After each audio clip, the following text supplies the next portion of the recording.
there's the comeback we spoke of. Yep. But it's really hard to deal with such a high percent. But it's hard for Mark to kill it high percents as well. Forward smash will do it, and a down air off stage will do it, but he's got to get him into that position first. Once again, talking about what Ken earlier, a well-placed cape can sometimes really mean the world to Mario. Back throw cape. Oh, yeah. That's all I want. Got the throw, got the forward throw. Got in the air, too.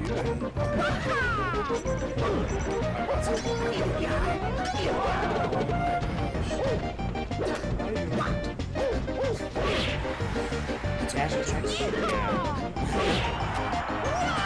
I've seen a lot of mods throwing in dash attacks lately, and I'm not sure that's. But yeah, dash attack. It's such a. It's one of the moves that has a smaller hitbox, and it has such huge end lag on it that if you miss, you're screwed. It's true. He's a computer now. They're not Signature Mario videos. Oh, here we go. These two play a lot, and one of the things they like to do is Mario videos. Basically, any dessert likes to do that. Trick's got several low-tier, mid-tier characters.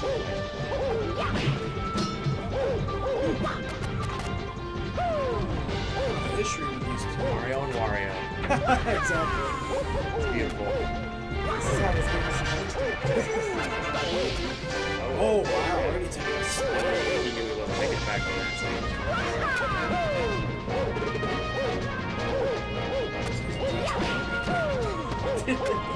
That slow walk forward. What was that for? Trying to psych him out again. It did not work, as you can see. Exactly. Getting super punished for it. Just working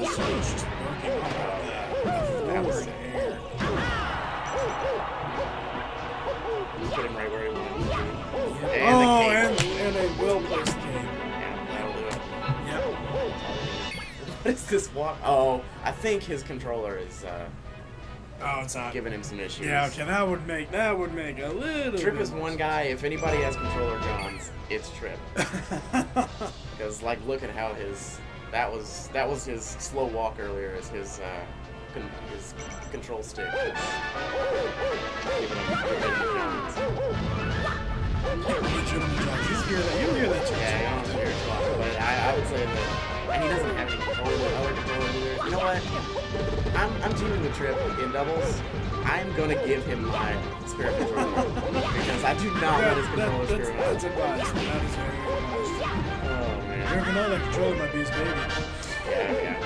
He did. Yeah, he's certainly committed to that. If there's one thing he likes to be able to explain it. Alright. Get a few words in that hard. Yeah. I might have to face him. Not a stream. No. We've got too many cameras. Alright. Wario's gotta come back now. Yeah, he's gonna stop. Oh, faked it out with the tape.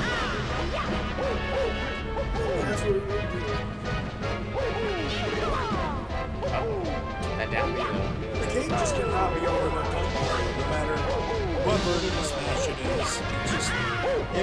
It's not only a great edge guarding tool, it's a great recovery tool. It's a great mix up. Exactly. Not only that, but, if you have a well-placed cave, you're able to not only disorient your opponent, you're able to do a little bit of damage, and like we just saw there, it's just a great tool for Mario to have. Yeah. If there's a little bit of noise happening, a door has been opened. There's a little bit of echo coming in from the other room. Just a little bit, but rest assured. But we're fine with that. We're just friendlies right now. We're all having fun. That's a good point. Basically, it's because people were. People were wanting to know what our intentions. That's I want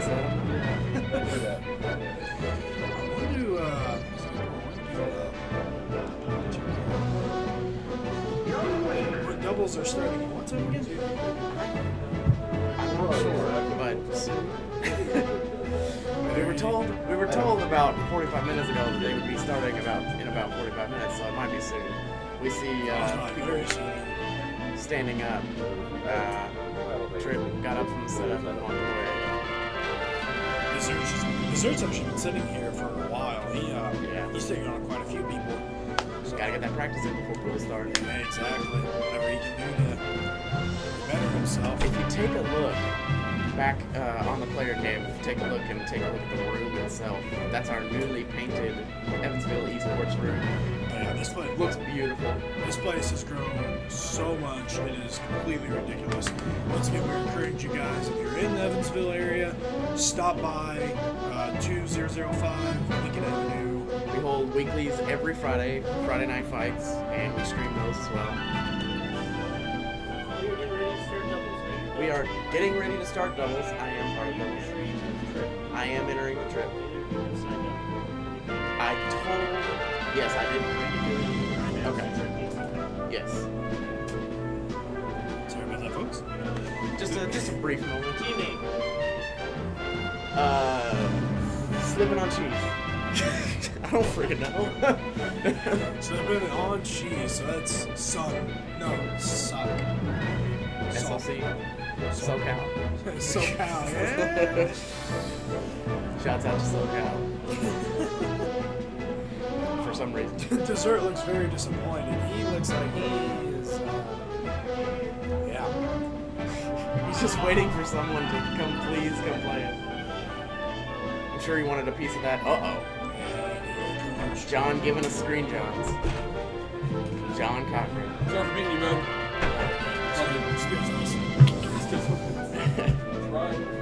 That's where it's at. Came prepared. Oh, yeah. Sitting next to the door on purpose. He's trying to break a door here. That's like my Tuesday day. Oh, Trips decided to come back in. Yeah, let's see some of that Young Link. He put it on there and then got up. I don't know what that was about. Except he's probably gonna have to get off screen because he's gotta pay for his doubles.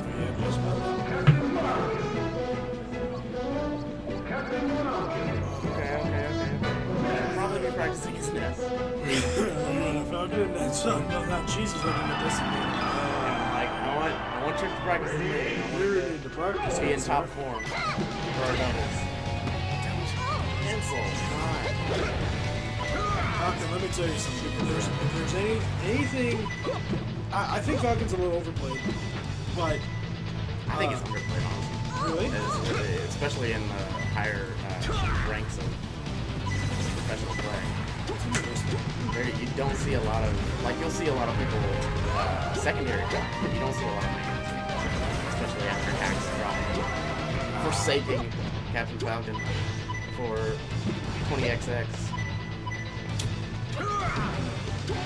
anyways, I do enjoy it. Yeah, Falcon did one of the most hyped dittos in existence. I think Oh, if there's just anything that I don't know, I'm intrigued to watch. It's just the movement, the speed, the power, and stuff like that. Falcon coming in with that knee up and he justice. taunts for the stream. Gosh. Oh, and he keeps his recovery. Well done. Woo! Oh, We got a little Falcon love going on. Absolutely. Oh, red in the floor. Trying to stop him. Oh, another Philip match. That bad. Oh hit. man! Oh, here we Oh go! my Oh, goodness, 3 Phillips matches. Ness is From in, Ness. Ness is in the ballpark tonight. Gosh. And he's knocking Captain Falcon out. Ooh. Really crying. I say that, but not one of them is not. Ness is getting Falcon up in the air, which is pretty well. And Neon boom, the shield, back got him shield throw. grab. Oh, and buddy can make it back for sure. I just found out the other day about the magic sweet spot that Captain Falcon has on Battlefield. It's this weird spot, right underneath the legs, where you can do your up B, and it won't do the full up B. You'll hit the ceiling, and it's almost like the entire animation will play out over the ceiling, but it snaps you. That's Captain Falcon. And I think a lot of characters do it. I think it benefits Captain Falcon the most. Man,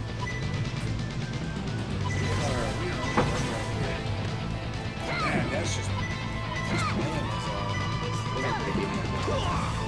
as their moves. Yeah. That's one of the strengths out of the double jump. Is to be able to not only get around your attacks by staying in the air, but to also reverse his own, especially that down air. A lot of his aerial attacks have that super Ooh, the right. That Yeah. backfired. A lot of his aerial attacks have a lot of frames of hitboxes, and coming in with his air is not always good. That is super strong. Ness is just dominating the air right now. Captain Falcon's no slouch in the air. A lot of his best moves are in the air, but That is a good point, but they do not last nearly as long as. that's just right now, just from Trip, we were just seeing more control in the playfield. But of course, when you get off stage, you got to deal with Captain Falcon's ability to take you just out of the air.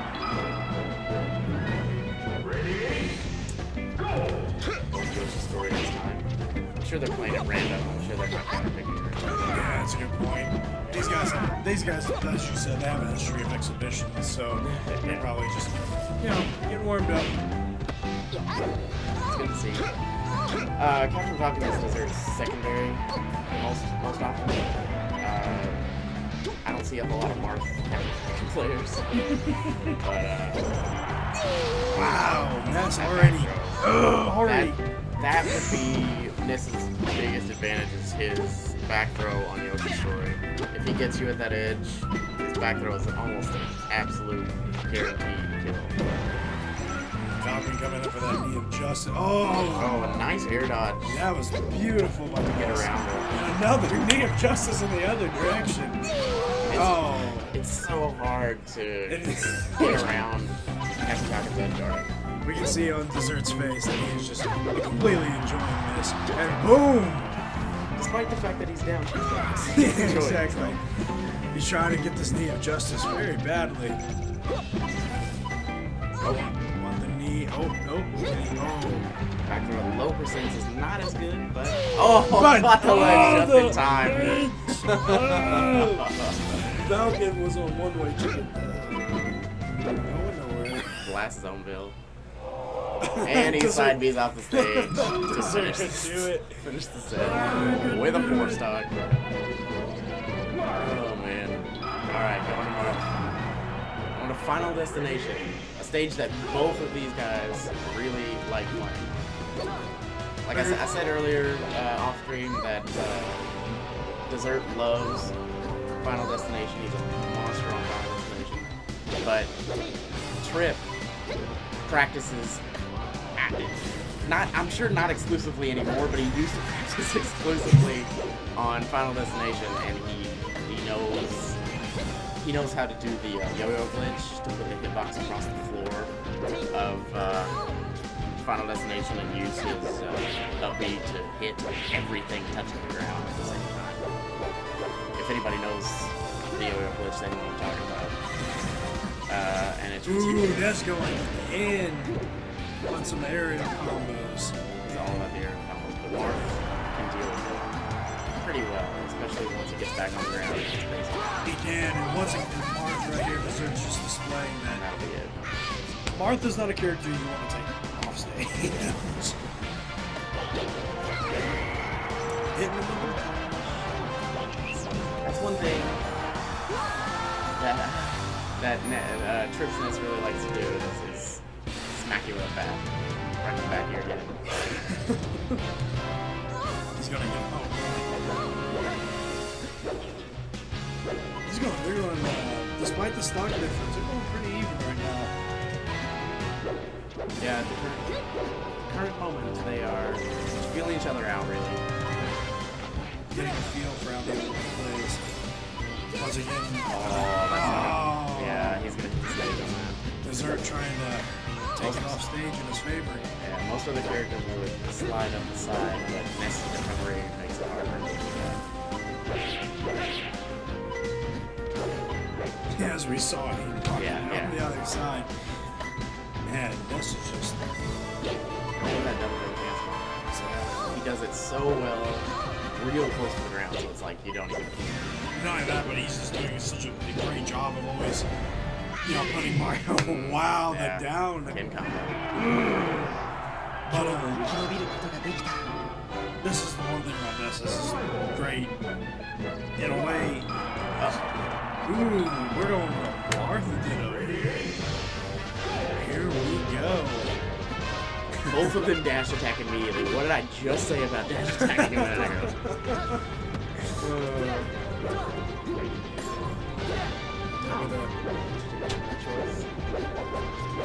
Alright. Man, we just, Oh, Here we go. Oh, shouts out to Shamba. and definitely. Here we go. Wait. Oh, around. Yes. Oh! That hurt. Lots of those happening. Ooh. Oh! Got it. Oh, wow. Okay, we'll even it up. That's He fine. can recover, but He'll hey. take it. He'll take Yeah, it. exactly. Ooh, charge that forward smash and everything. He must have been like, I want you to be here right now. Okay, going in with that attack again. We have.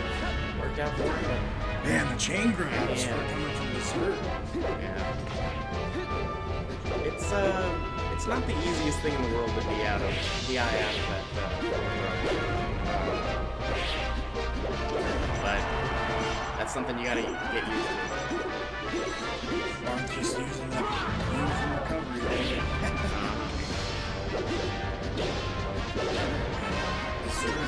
Dessert is taking the fight the trip. They're going off stage, and Dessert's not giving him a break. Oh, he got him with the recovery. He did. That'll give him an opportunity, but he may have wasted it just then. Oh, good, the spot dodge. Protected, and There we go. now we got the opposite situation and turns around again. Oh, Trip's turning the And, tables. Oh. Oh. That holds out for a long time. Oh man, here. Oh, nope. Dessert is just these guys are just going completely evil, both in the high percentages. Yeah. With a wave dash forward to the left. They're up there. And they are. Oh no, Dessert's taking it. Oh no, man. recovery. Interesting. That was beautifully timed recovery. Yeah. He used the side B in the opposite direction. Ooh. And my goodness, look at the percents right now. Just noticed. Can't believe that. And finally somebody There it lost was. All right. They got a. Doubles is about to start. That's why they restarted and are turning things off. I'm supposing they're gonna come get me when they need me. Supposedly. But I may have to walk out here in just a minute because they are calling out doubles matches. But do not worry, fans. He will be back. I will back B Back because me. that's how I speak. All right, we are gonna see the first matchup coming up here. Getting everything ready to go. Got it. All right. All right, guys, we're gonna do a small shout out to our sponsors here. I sound very unsure. I am sorry. I do not know Are why. we going to? Okay, here we go. All right, so like we said, this is a part of the Indiana Circuit. This is Evansville Esports. We got a huge shout out going to Push Block Gaming. They are actually in the other room recording the Smash 4 tournament. If you guys want to watch that tournament, it is ongoing. Right now. Yes, they have Salty Sunday every Sunday. We've got Purdue has Jab 4 coming up on December 5th in Lafayette. Space Animals is going to be October 10th in South Bend, Indiana. So Bloomington has Kilroy coming up. That's November 7th, it said. And that's part of the Indiana Circuit as well. Again, this is the second event of the Indiana Circuit. Here we are. In case you were wondering, this is Valentine. this is the This is the handsome boy. with the finger guns, the handsome. I like that. Got Lance in the pants doing some colors on screen. Not sure who he's playing. Got a Fox and his Falco is unmistakable. Signature.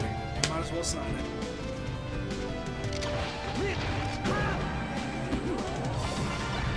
I think it's always just a interesting matchup to see these two fight in Melee, in all honesty. The characters. Yeah, in all honesty, I do like seeing this. A lot of people consider this like the true matchup, the true test of your skills. Exactly. Not like that, but talking about Cheese will depart for us. Yep. I'm gonna have to step out. I'll see you guys later. Cheese is out. Thanks a lot.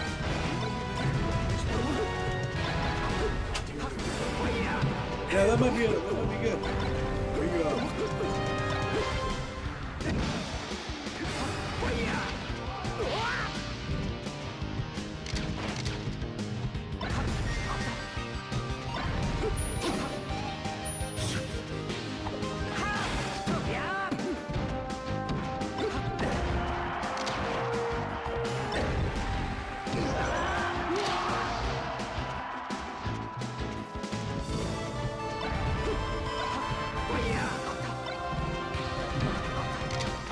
Alright, sorry about that. Let's get some things. Anyways, as Cheese was saying, this is, in my opinion, this is one of the greater matchups to see, just not even, you know, in the Smash. It's amazing. Both top tier characters and both just really interesting to watch. Both very unique play styles and everything else.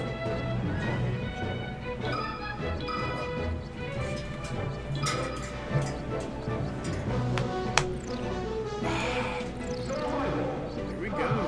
Ooh, we're getting this underway. I think we are. Once again, just kind of, I guess, filling in the gap here. Oh, is that? We have Cheese. Cheese will be showing you all his Smash skills. This is gonna be interesting. I'm excited for this. But anyways, like I said, once again, huge shout out to Push Block Gaming. Salty Sunday every Sunday, as you guys saw, or as we said.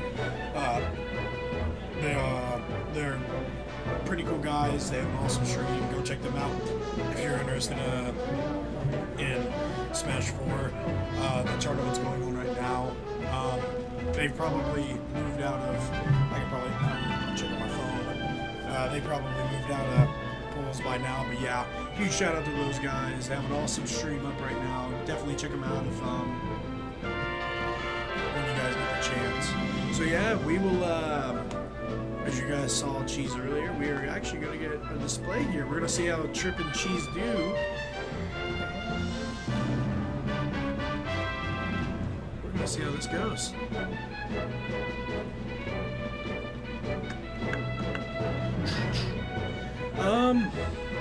This should be an interesting matchup. So now they're picking characters. Sorry if I'm sounding very dry right now. I'm waiting for some material to commentate on. So, alright, here we go.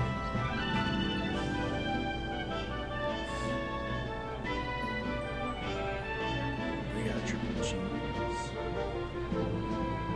So we got two Marths. And then, alright, there we go. So Marth and Ness, and then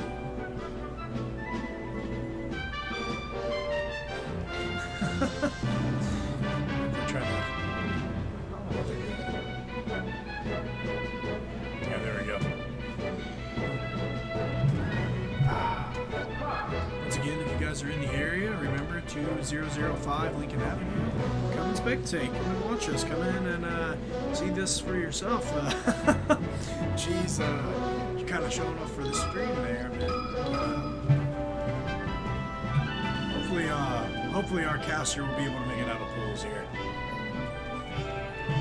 Alright, so getting back underway.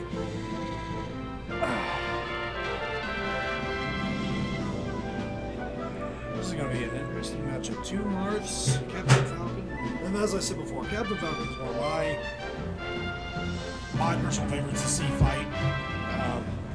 It's his speed, his power, his just how many different ways you can play him, and it all just makes for a great show. Just if someone really has all the stuff that they need down for him, and as Strip was showing earlier on the training, he's got a great Ness. He's going to come into this, and I guarantee you he's going to dominate.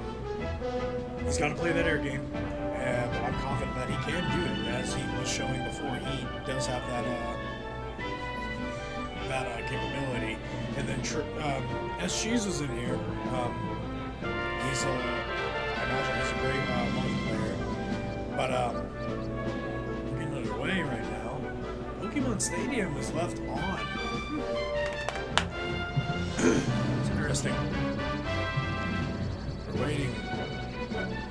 Waiting.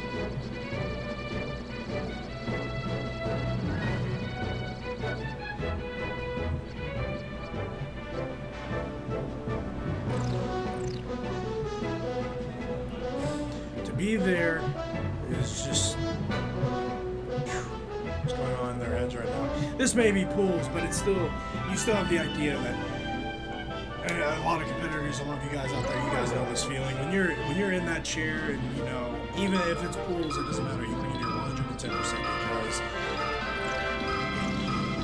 it just, there's just this feeling you get that excuse me, it's like this. I have no idea. It's just, you get like a heavy heart, you get nervous, you know, you start tensing up, and here we go, the battle is underway. Thankfully, now I have something I can talk about. Woohoo! Seeing Falcon attack Marth here, but they're working really well with each other. Just using that. Ooh, Ness just got rejected on the forward smash.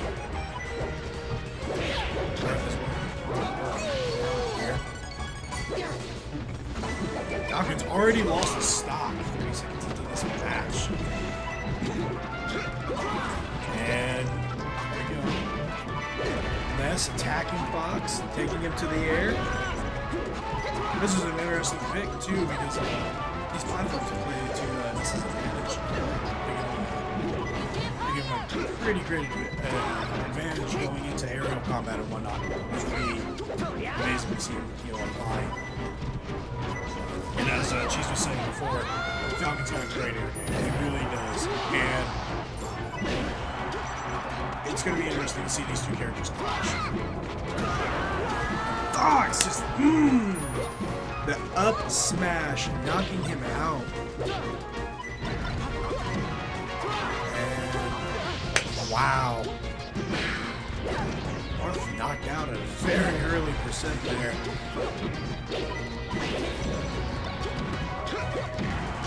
Ooh, Falcon with that beautiful well-timed combo. Marth just kind of pushing him back. Ness coming in for the aerials. Both of them got knocked out. Can Ness recover? And Ness is, he couldn't make it. Marth is fending against himself. Or not himself, but he's fending for himself. Fox taking that fight to the air. And Fox, it's just an interesting team to see just such two fast characters going at it. You know, Falcon being the fastest in the game, and Fox ranking up there. It's amazing to watch a team go at it with these two. This is really working the air game. Oh, wow. Punished for an accidental grab. Marth was for Cheese. And CJ is okay. There we go. Achilles is trying to recover, and well, trip. I just see Achilles, and I'm like, oh, that's Achilles. That's all right, here we go. Fox is probably going to get knocked down anytime soon. Oh, and hey, perfect time. So we're down to the last stock here. Jesus, he really got to pull through. He's at 100%, and oh, the Fox just completely. The back aerial. Now Ness is left to fend for himself. Ness is trying to kind of mix it up a bit. He's trying to give him what's he doing? But he's got to be careful because if he makes one mistake, it's over. Falcon just slowly approaching him, playing him, jabbing him, getting a feel. They're getting him trapped. They got him trapped. They're working on him. Fox is following up. Ness is coming back.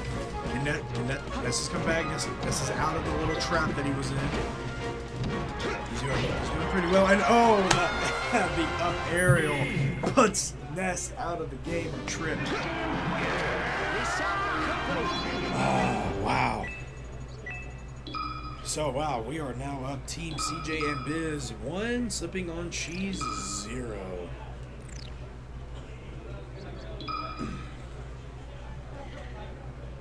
Wow, 40 seconds Ness went in the ring there.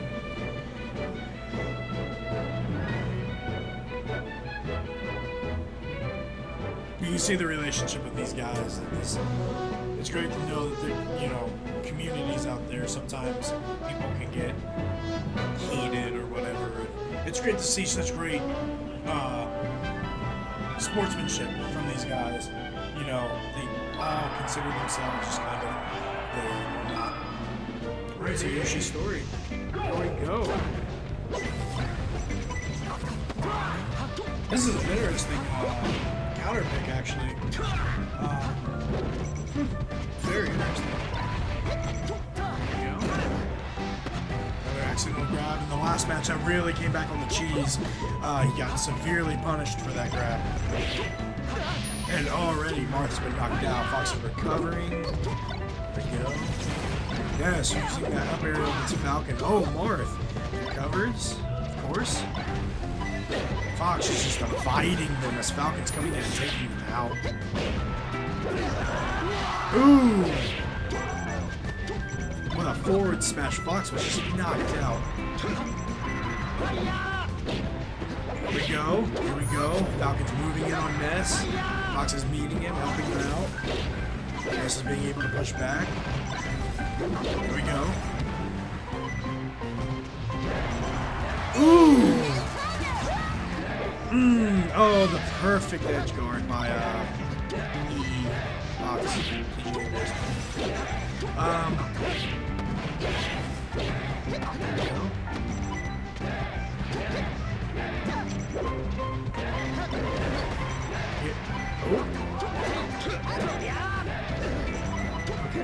Falcon's just lining things up here. Oh, the two are getting in between them.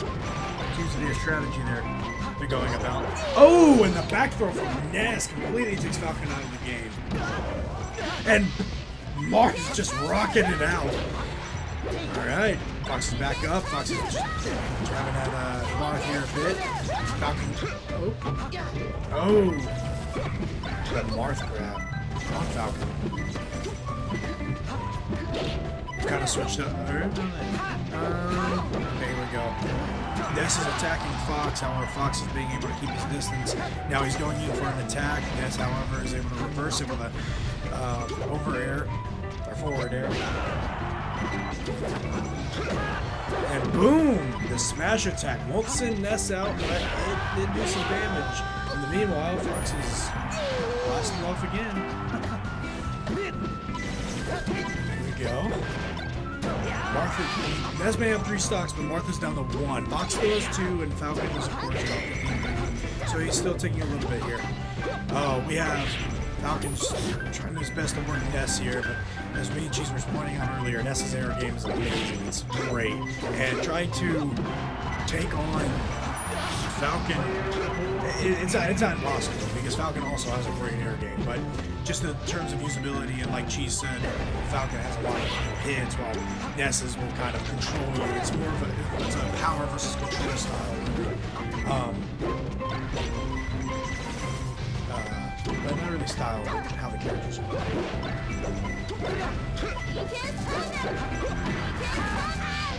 Fox making sure that Ness was, wow, removed. Woo, I was, wow. Oh, man.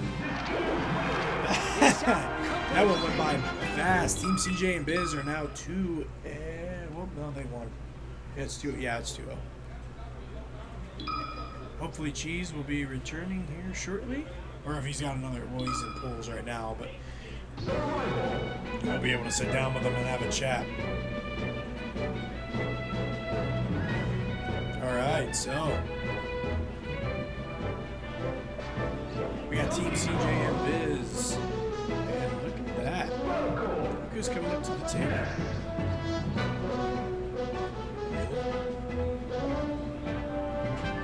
Gosh.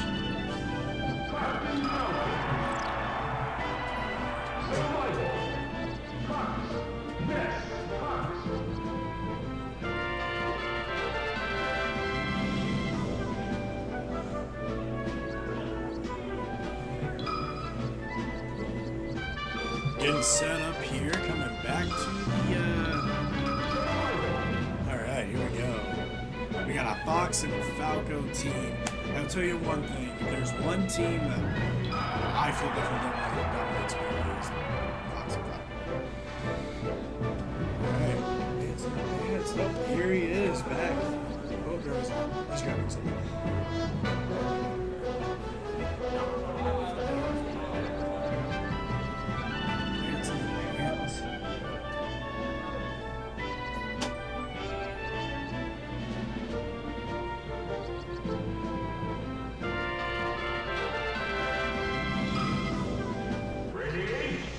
Okay, this battle's underway.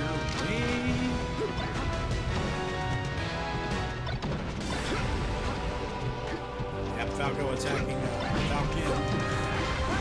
Fox. We got Fox still going on, and already again, 15 seconds into this match.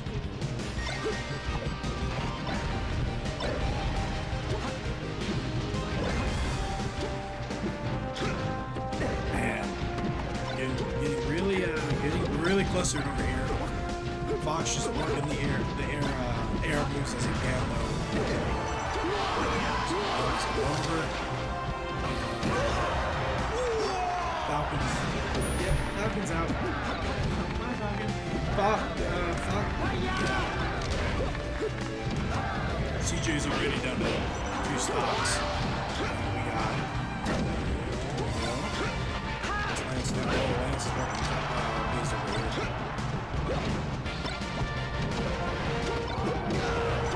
Oh! Wow, if I'm not mistaken, that was knocked out by his own teammate. Brutal. There we go. We're seeing a perfect execution by Lance and the Pants. These are actually 2 of the competitors that Cheese is working on. So it comes no big surprise to me that these 2 are really working in. Whoa! An over-beast suicide. I'm assuming that was hopefully intentional. Oh yeah, they're just working at this. Yep. And it was a. Cheese told me to come here and cast. Yay! Come on, cast. I can Sit right on my. Can't say that on esports. Esports. Sit right on my esports, boys. What up? Esports. Hello, everybody. Ruben got on the mic. Let's go. Yep, with Sorry, what's your name? Paladin. Paladin. Yes. I don't think we ever met before. Yeah. All right. So, Oh, let's get underway here. how far are we in bracket right now? We are. Yep. Round 2? Okay. So yeah, not too far in.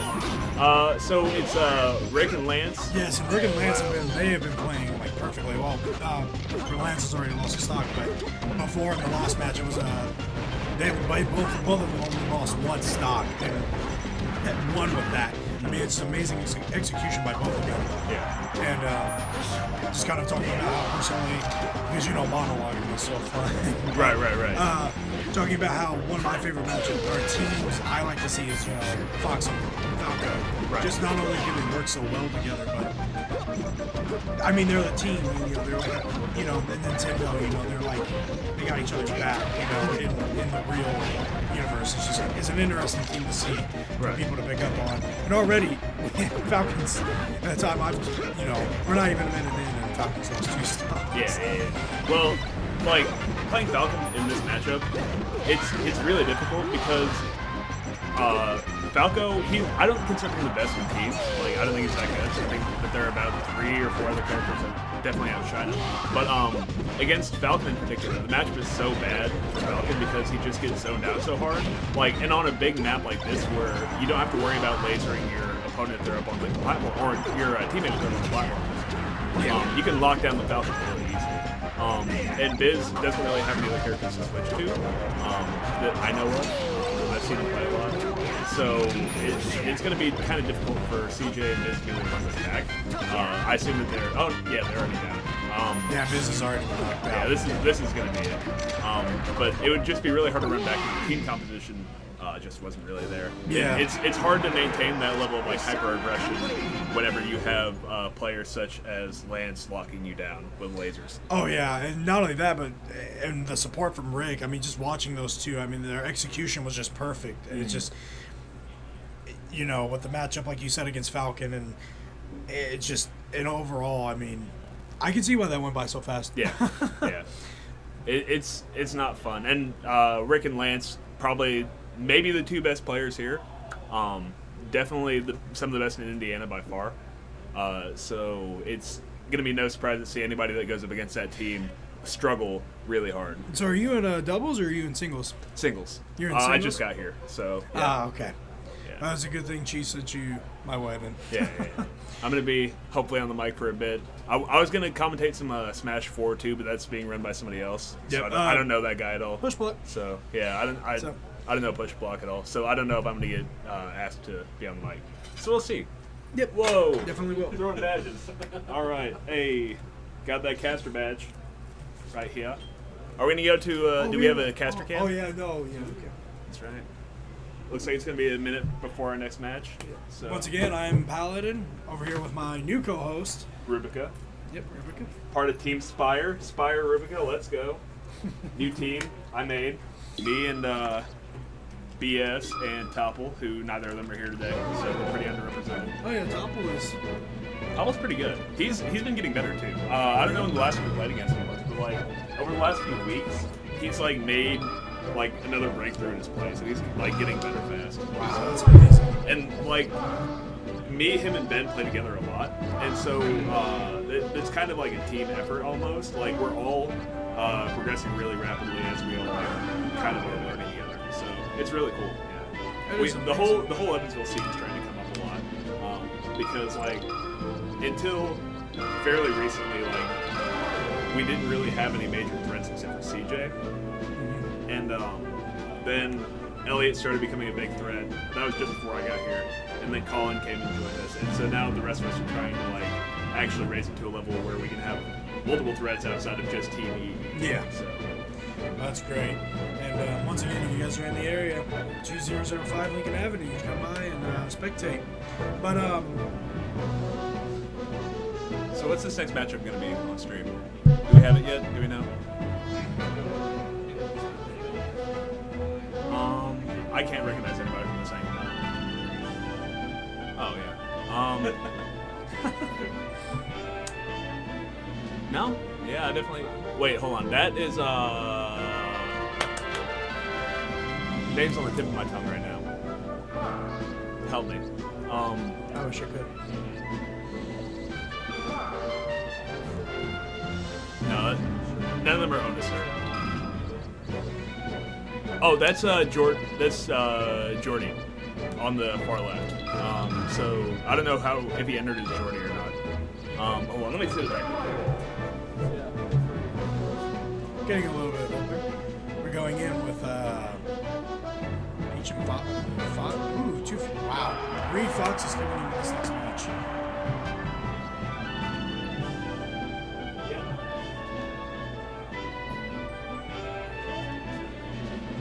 I recognize both players, but I don't remember their tags, so unfortunate. Hunt, I think that might be his name. Is there a team that has Hunt in it?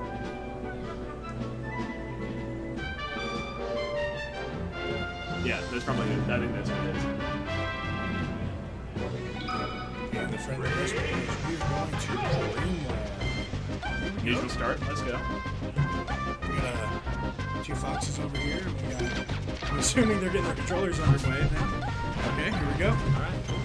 Maybe a quick button check before they went to neutral and started, but yeah, right into it. And I'm not too familiar with Peach and Devils. I haven't personally commentated a lot. And outside of like Armada, I've never really seen him play too much. So can you kind of break it down a little bit more for me? Do you know any more about it? I wish I could say I did. I've only seen a few things, in all honesty. It's not a common doubles, if I'm not mistaken. Yeah, I don't think it is, honestly. Again, outside of like Armada and Yeah, running it with like something like which that doesn't really ever happen. So, to me, it seems like it would be kind of like the hyper aggression would be coming from Fox, and Peach would be kind of sitting back and trying to support from or maybe trying to stop it. But yeah. I can see that. That's really interesting. It shows that good luck on Fox. You see that a lot? Oh yeah, double Fox. I see that all the time. Specifically around here, we have like a lot of people who try to play Fox. Like if you see CJ and Elliot team together, they'll probably play double Fox. I don't think they're team together here, but yeah, like people who main Fox, it seems, will generally just stick to Fox and doubles because even there, he's probably the best character. Yeah. Just you have to play super aggressive. That's kind of the only style you can run in doubles, but it works out pretty well. Especially if you're breaking down to do 1v1s. That's usually what you'll see a Fox do, is they don't want to play with their teammate with them. They want to single out an opponent and have their teammate take out the other opponent. So it's kind of just about like individually outplaying the other team. So, Totally get behind that.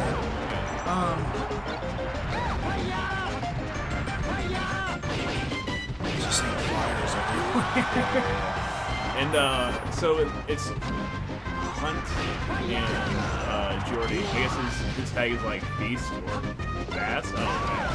That makes sense. So yeah, Fast and Hunt running double Fox. Both really good Fox mains. They honestly could run the 1v1 scenario really well. And I think that's kind of what we're seeing right now is that they're trying to pick apart Taco Hat. Well, Taco Hat's trying to obviously run their 2v2 support style plan. Yeah. And it's not going to work out for them if they don't kind of take a second to realize what's happening. Yeah, I totally see that. I can see them just dominating right now. There's not even really in regards to talking about how they're playing with this support, trying to kind of balance the. Wow, I had a word. I just forgot. Anyways, I'm just seeing, or we're just seeing that these Fast and Hunt just completely dominate. Just with their speed and just being able to just outplay their opponents. Yeah, exactly. Again, these are a couple of really good Fox players. So seeing them like kind of outpace their opponents like this is no big surprise. They will just rush you down and like they can kind of switch targets too. Like they'll do the 1v1, but they will switch targets if they have to like maintain a lot of pressure. And obviously their 2v1's really good too. They're keeping him locked down really hard right now. Oh yeah. Except for when he's killing his teammate. I have a little friendly fire there, but hey. That's what makes this game great, right? Yeah. But yeah, they're completely just shutting you down. Just execution is on point right there. And when you're playing as Fox, like you can cover a bunch of options anyway. So when there are two of you, you can cover literally every option if you know what your opponent's or what your teammate's trying to do Exactly. and what your opponent could go for. They're really applying all of the knowledge. They're applying their one-on-one style and using it in a 2-on-2. And like you said, they'll switch off, and it's amazing to see. It's amazing to see that. Yeah, they're playing around each other really well. So second game, I don't know if they're gonna go back to Dreamland. I don't know if I would necessarily go there. If you just getting in, because you said you see this a lot, getting inside kind of the opponent's head, what would be a good counter pick right now? Against Double Fox? Yeah. It kind of depends on the playstyle of the Peach. If they can play a little bit more aggressively and stay in, I was going to say probably Battlefield. You wouldn't want to necessarily go small stage like Yoshi's or Fountain of Dreams because that kind of gives you the potential to just be killed earlier. But you need to worry about less stage. If you give the two Foxes like a lot of room to run around and separate you, then it makes the matchup a lot harder. So I think Battlefield is probably the perfect counter. Okay. Yeah, I can definitely see that. Like you said, how Peach is playing, and it looks as if he is playing up to par when he needs to. Yeah. And already we're seeing, Fox is getting knocked out, which is amazing. The speed that we're at. It looks like the Peach is able to participate a little bit more here, so it's a little bit more even right now. They can actually force him to do situations when they get it. But again, it is still really hard when you have two really aggressive boxes like trying to pick you apart. But see, like right now, they were in a good position there where they wanted to be. So they're doing a great job at separating and just kind of dividing and making sure that what is what. yeah, they were just like playing the game the way they need to, and that's really what. Like, I mean, it's kind of obvious to say like this, but that's what this matchup is all about. It's just when you have two different teams that are trying to play two different styles, you just have to force your style. So if you can force a 2v2 or like a 2v1 like right now for at least a few seconds and capitalize on that as much as you possibly can, then you have a chance of winning the game. So right now it's pretty close to even. There's like a one-stock lead coming out of the Dual Fox team, but it's nothing that's insurmountable for Taco Hat. Definitely, and there could be a game-changing moment at any second that will really just kind of turn the tables. Yeah. But even like you said, they're just so balanced right now. It's not really,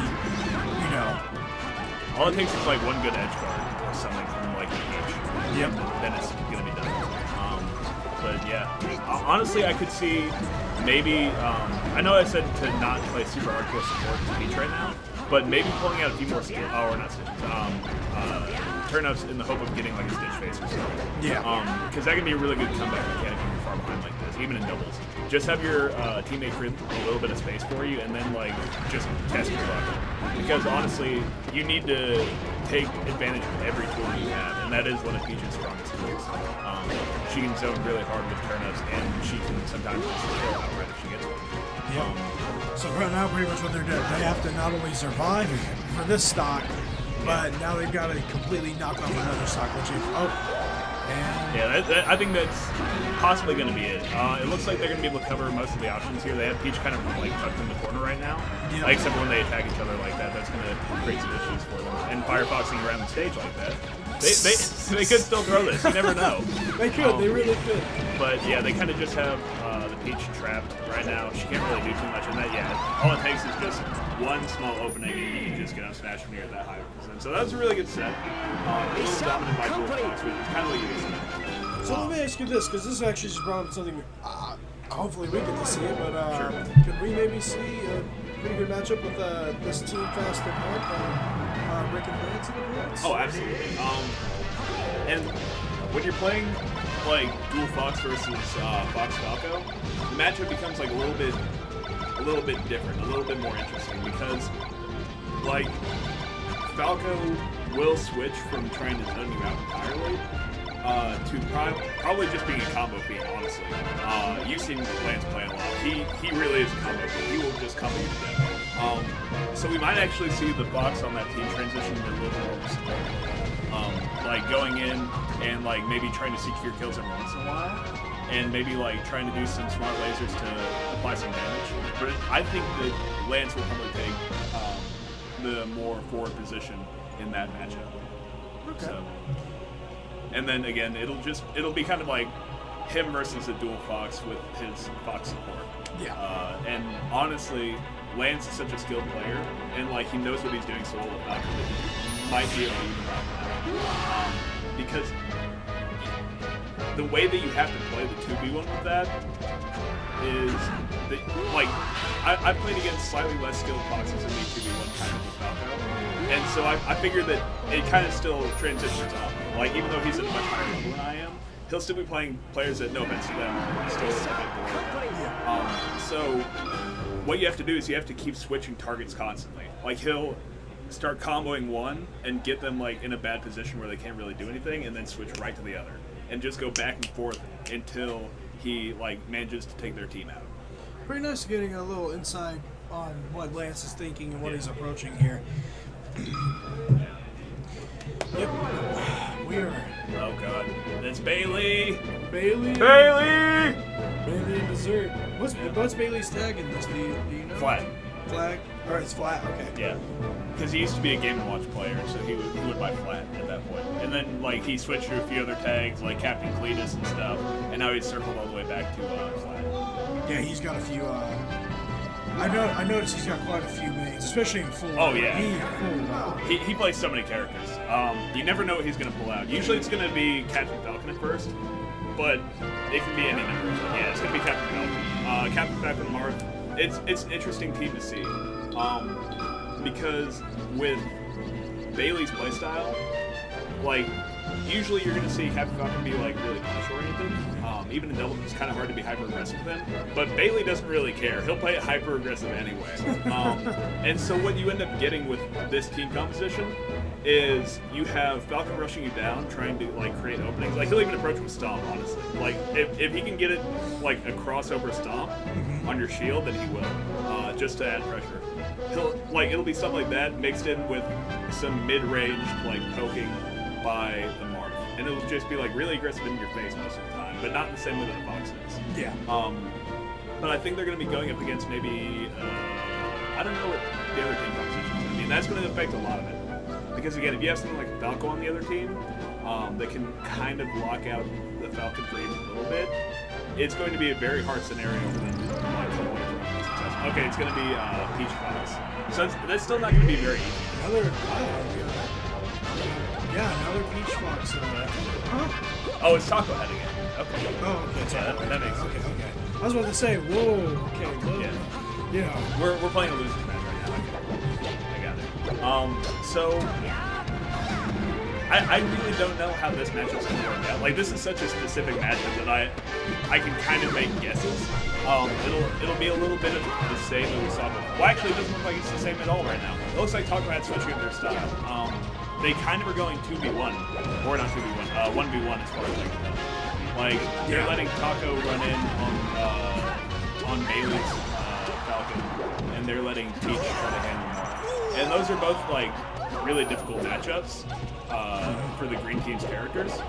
So I think that's kind of the smart decision, just, like, trying to force every advantage you can. And we can see as they've kind of already caught on to the strategy. Falcon just knocked Peach out with a forward smash. Yeah, it's forward smash. Yeah. And they're really, wow, they've caught on pretty quick. They're already trying to, as you said, they're trying to move in on Peach. They're trying to kind of lessen this 1v1 and try to do like a 2v1 to Peach that way, No, I kind of was like, I didn't get it. Yeah, they the way they play, it's kind of like what I described before. They'll do like Bailey going in and being hyper aggressive in a really close range with the mid range. So they will try to force 2v1. And typically, like these guys are friends outside of Smash. They have been for a long time, and they play other games together. And so they can kind of communicate without communicating, if that makes sense. Like they have a really solid idea. They have such a partnership that they have a thing where one search. Yeah, I know. Right. Exactly. They have really strong teams, and so what you'll see is that they will kind of just on a dime like turn on one target that they think is a bigger threat, and that could change at different times depending on the momentum of the game. Yeah. It looks like right now they're kind of worried more about the Fox, so they want to maybe bring them down to even stocks with them. But yeah, like that's just what they do. They will focus down big threats, 2v1 whenever they can, and like really aggressive stance.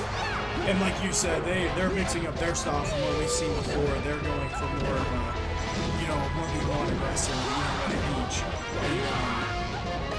And, it seems to be working out very well for them. In fact, I know Dessert and Flat pretty well, and see this.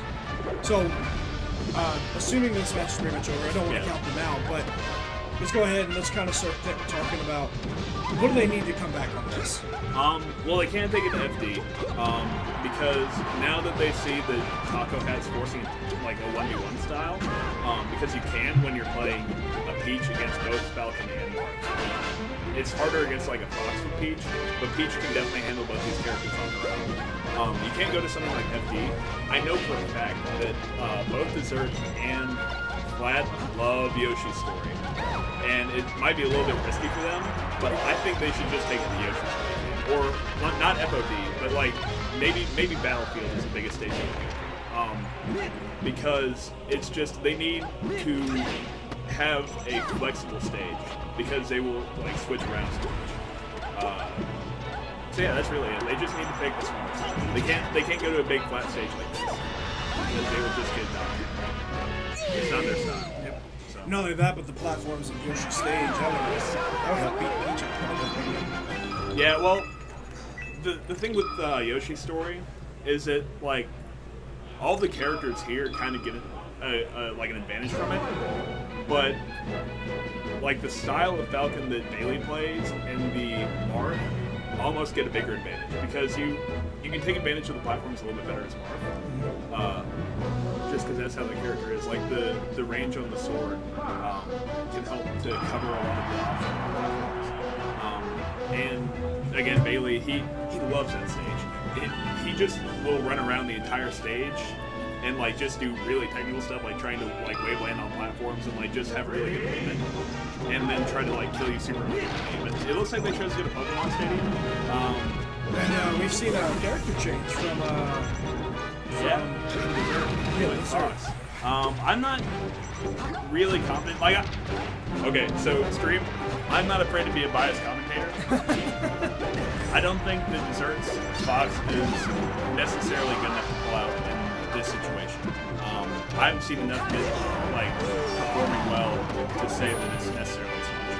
He's not very technical with it, and it looks like he's just going to kind of sit back and, like, do up smashes and, like, up it's almost like a desperation. Yeah. And it's not really what you want to see come out of the team like this. When they usually have such a good synergy and such a good idea of what they're doing. Because now it looks like their idea for their game is just really caught. Both of them really, too, knowing both Flat and Dessert kind of on the outside, they're both... I would agree with you that his Fox is definitely the strongest side of the characters, at least from what I've seen of him so far during this. We actually got quite a bit of time with Dessert before the tournament started up, but that's kind of one of the good things about them, that if they are forcing this desperation, they both generally play almost everything. Right. They both have a lot of names, and I believe Flat has more than Dessert, but, you know, more or less. That was really cute. Returning some fire there. Seeing a stalemate. They don't want to really wait this out. They make it a little bit, honestly. Both these teams seem like they just want to get some blood over hands. So, yeah, they're just going to break it down before the stage and go right back in. Peach still hasn't lost the stock yet. Yes. Just noticed that. I think that they kind of figured out the situation early with the Fox on King Nintendo not being very strong. And so I think they decided to just let Peach kind of stop hanging. Because if you aren't a very technical Fox, and if you can't always get what you want to with like airs and stuff like that, it's really hard to really do anything with Peach. So they can kind of force a 1v1 between Taco and Bailey, and then just kind of have Peach run off and do her own thing as Dessert's trying to chase her. So they're kind of forcing a 1v1 in a different way. It's not a very aggressive 1v1. It's kind of like they're just trying to play a smart game. Kind of a counter game. Yes. But it looks like they're... Oh, okay. They started to kind of run it back a little bit. They took 2 stocks on the beach for a really short time. But it's going to be really hard to run back this point. They have... well, they've already come this far. I will make mention of that. We're seeing right now... that Dessert's going batting, or going even with Taco right now. Kind of surprising to see, but it might be the Taco's like worried about his teammate. He might be trying to look out for an opening to like help him. Because as we just saw, Taco managed to take that stock. And Falcon has been dominating that. Yeah. So, that was an interesting choice. Yeah, he might have just tried to like do a silly tech chase or something. I know that I do that sometimes, like Taco. That's my name, obviously. The stream will pick up on that. It's a mix-up you only ever get once, and I said this to Waylon when I was playing against him last night, because I did it with him once. It's a mix-up you only get once against the player, like ever. You just down throw them and like try to jab reset them or something, and like you start comboing them all day. It's just a mix-up. It's not even a real thing. And again, after the first time, you're not going to get it anymore. So hopefully he doesn't try to go for it again. I hope that he knows that that's not true. Yeah. It like you won't always be ready to take it. Sometimes you're just DIing and you're like, oh well, I should have. Yeah, right now we can see Paige kind of sticking to the original strategy when she came in here, just trying to make sure that Falcon's trying very hard. At this point, we're gonna have to see a lot of plays here. Let's just put it that way. Yeah, see, Peach is in 208 right now. Like she's just taking And everything, and that's it. Yeah, she just yep. takes out dessert. There goes Bailey, and that's the game. Yep, that was it. It just seemed like Taco Hat was able to adjust really well to what Kings of Hendo does, because they're very unorthodox Kings of Hendo. But they were able to pick up on that and really take advantage of the situation. So props to them, really. But yeah, they seem like really good players. I've never really seen them play outside of this before. This is the first time I've ever really watched them. But they seem like they're really individually skilled players too. So now we have, it looks, is that? No, it's not. Yeah, that is Lance on the pads. Yeah. Okay. So it'll be Lance and his partner, who I don't recognize, versus looks like Elliot maybe. That's a big match.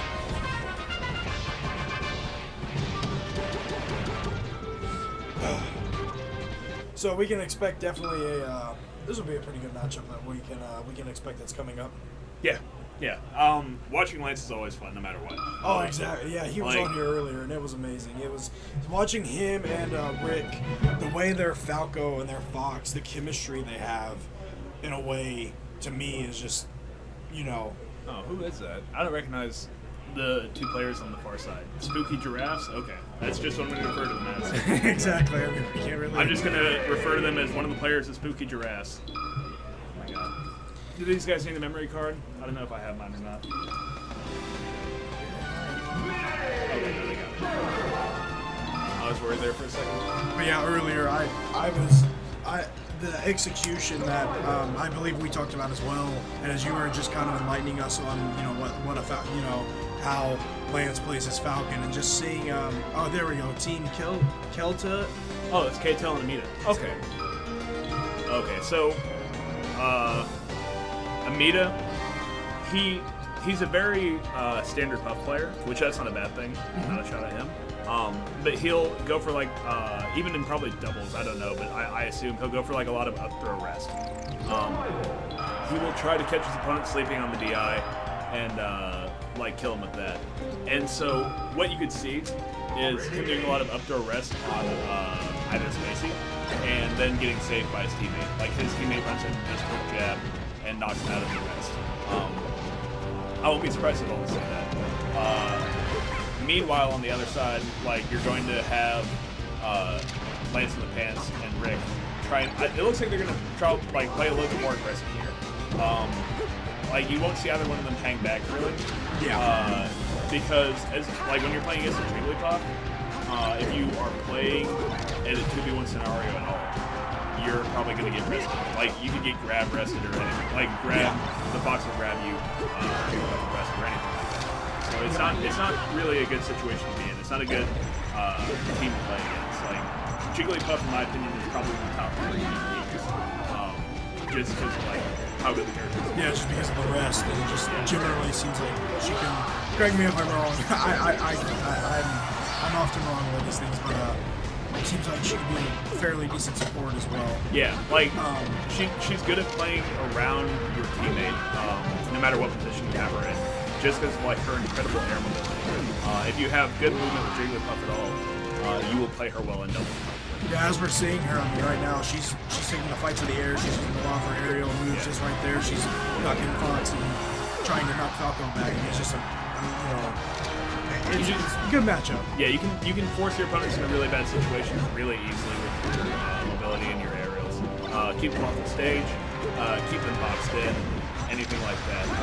A lot of like if you ever play against a Jigglypuff who's really good, their kind of empty pressure, like the mental pressure that they put on you just by being in your area. Yeah, because of the aspect of the rest. And Yeah, it's really hard to deal with a lot of times, especially when it's somebody as good as me. He's a very, very well-known tough player in this area, just because of like his absolutely insane ability to get pretty much whatever he wants.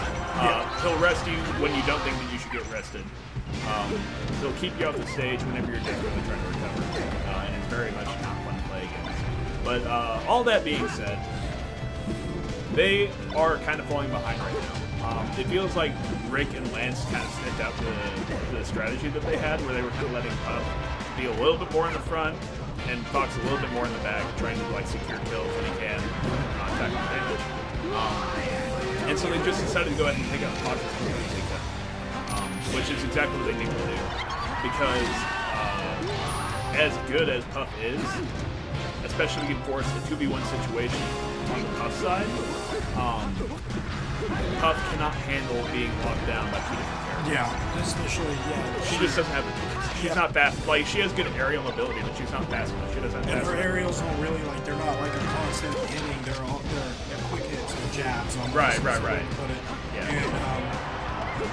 And definitely forcing a 2v1, as you said, on Puff is not exactly what you want to see. And as we saw, Oh, wow. Nope, that's not going to be it. But, yeah, they didn't get a very good punish off the rest, like the missed rest. But, Puff's just not in a good situation right now. Going to struggle to really get anything right now, just because of the amount of pressure that his face can put on them. And we'll just have to see what happens. I don't know if they can, or if Amita can necessarily pull this back or not, or they just have to start thinking about the game plan for the next game.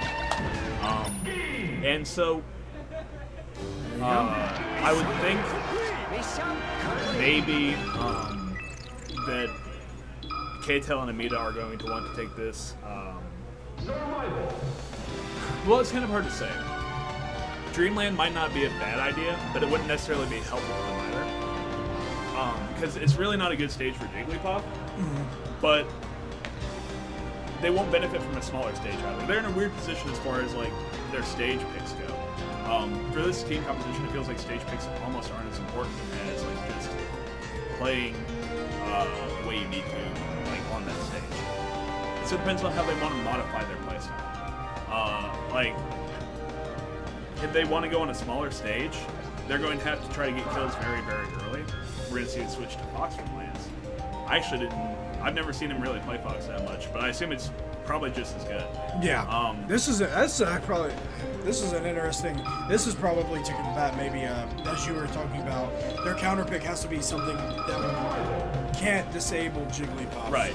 And so, I mean, all honesty, I can see where he's coming They're running from. back to final destination, actually.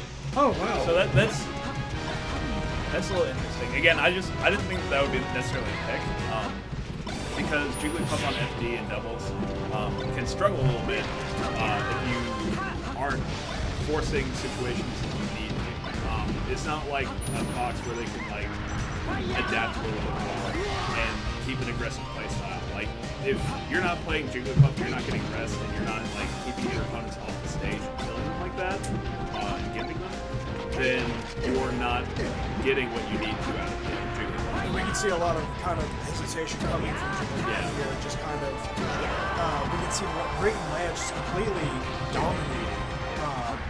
Is it K-Tel? Yeah, K-Tel. K-Tel's the Fox. We can just see him completely. Amada just is kind of is stuck in a very bad situation, in all honesty. He acts, just he gets in the middle of it, he does it. He's just not in a very good situation. He's not really being able to fulfill that kind of that support role we were talking about earlier. You see how he's off stage, he's trying his best. He's Fox. I think it's probably a mental kind of aspect of his Puff because he's just so bad. Yeah. It's hard to maintain your space against Puff sometimes. If you're playing against spaces which are constantly. See, there we go. There's going to be. Yep, there it was. Rest, and that's kind of something you need to get. That's like 3 stocks for you if you can find the opening. And that's what Amita is typically based around. But if you are playing against a team which is able to rush you down, and your teammate's not able to really help you with that, like they're not able to get the enemy off. Okay, I wanted me to kill this teammate for a second. Then you begin to have a lot of trouble. Like, as you can see, he's playing really scared right now. He doesn't really have an idea of what to do against the good class. And that might just be a lack of like depth experience or something. I don't really know Mita's history too well. But it's very different from playing in Saints. Just because you have the added pressure of 3 second space. So I don't really want to call like K-Tel and Mita out just yet. It's not over for them yet, especially if they can get a rest, but yeah, they missed a rest. It's just a very difficult situation because both Lance and Pants and Rick, very skilled players, have a very good idea of what they're doing. Yeah, and they're both very strong spacing players too. I think they both made Falcon. I don't know. I thought Rick was Fox. I don't know. I know that. I know Lance is Falcon. Lance is Falcon. They're both, at least they're both spacing players. They are very technical. They're very in your face and fast, and they just knew what they needed to get. Yeah. So that's basically how that matchup goes. You can't get a bunch of breasts and Streetly Puff. You can't keep your opponents off the stage, and you're not going to win the set. Yeah, but I agree there. So now we get to see another. That was mainly doubles W4. So it should be winners semis next, right? Or winners quarters. Okay. That's a good point. We've been getting coverage of both sides, actually. Yeah. Oh, okay. So Voorhees is up right now. So it'll be Voorhees. I don't know who he's teamed with today, actually. Is Voorhees Grayson?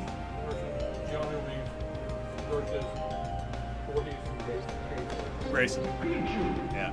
Okay, so Gianno Reeves, Voorhees Grayson, two very well-known teams. One from Kentucky, one from Indiana. Both have a lot of synergy in the game, have known each other for a long time. Like, both teams have known each other for a long time, if that makes sense. Like, yeah. Voorhees Grayson, longtime friends, I think because of Smash. And Gianno and Reeves, known each other for basically forever.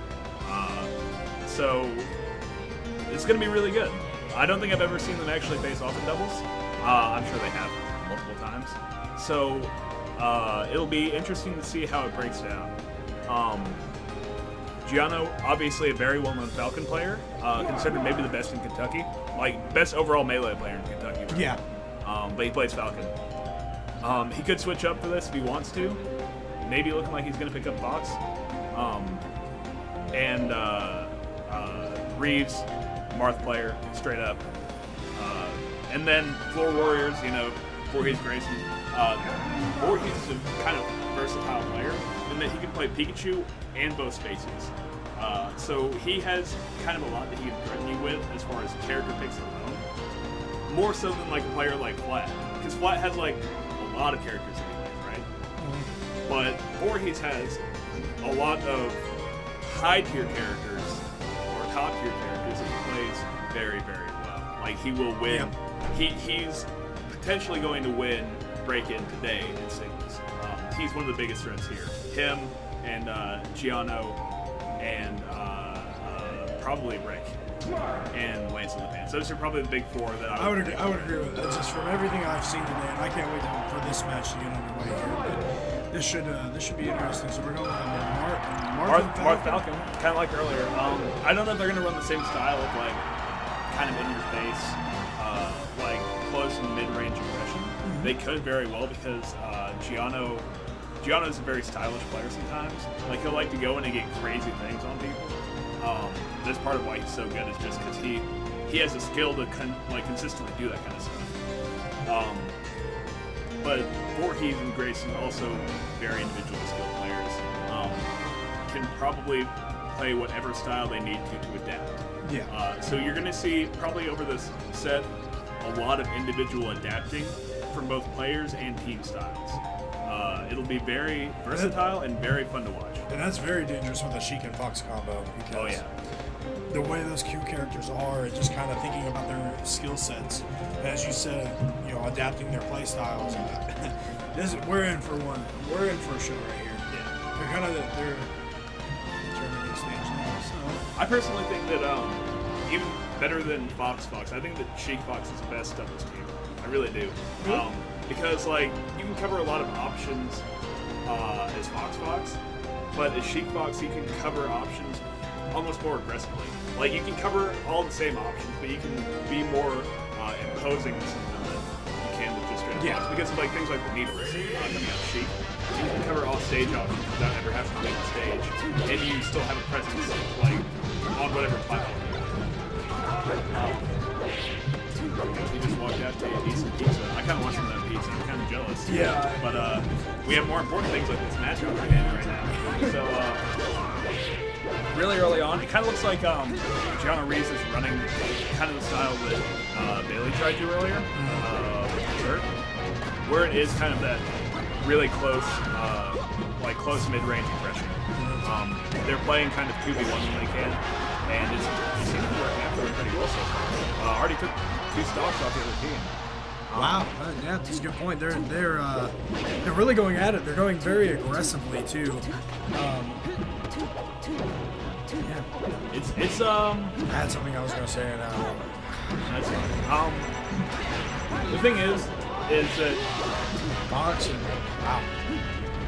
Well, yeah, we're Gianna seeing. Reeves is running a kind of unconventional strategy.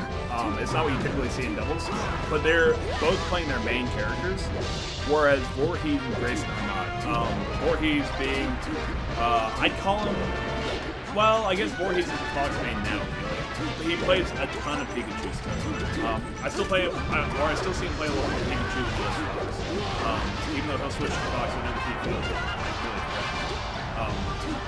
And Grayson being a Marth player, he wasn't Sheik for a long time, but he has switched within like the last year.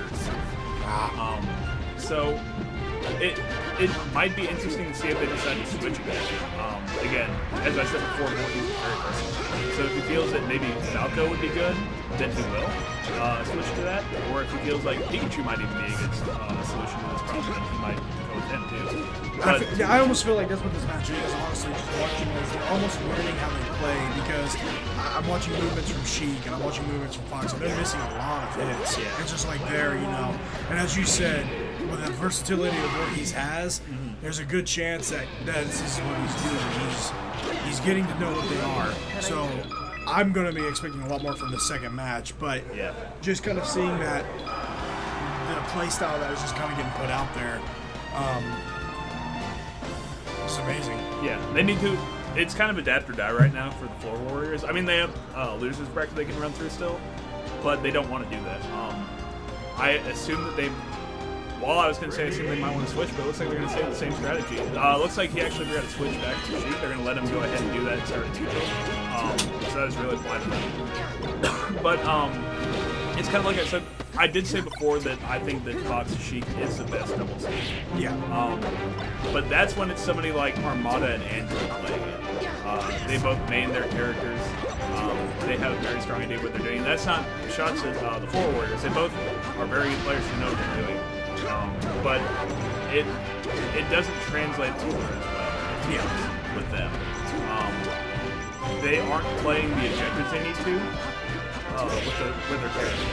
And I would have actually personally liked to see maybe something unconventional like a Marth Pikachu, like something just really far out there. Because again, both these players are so skilled that they, like, I wouldn't even know how to play that matchup, like what they would do.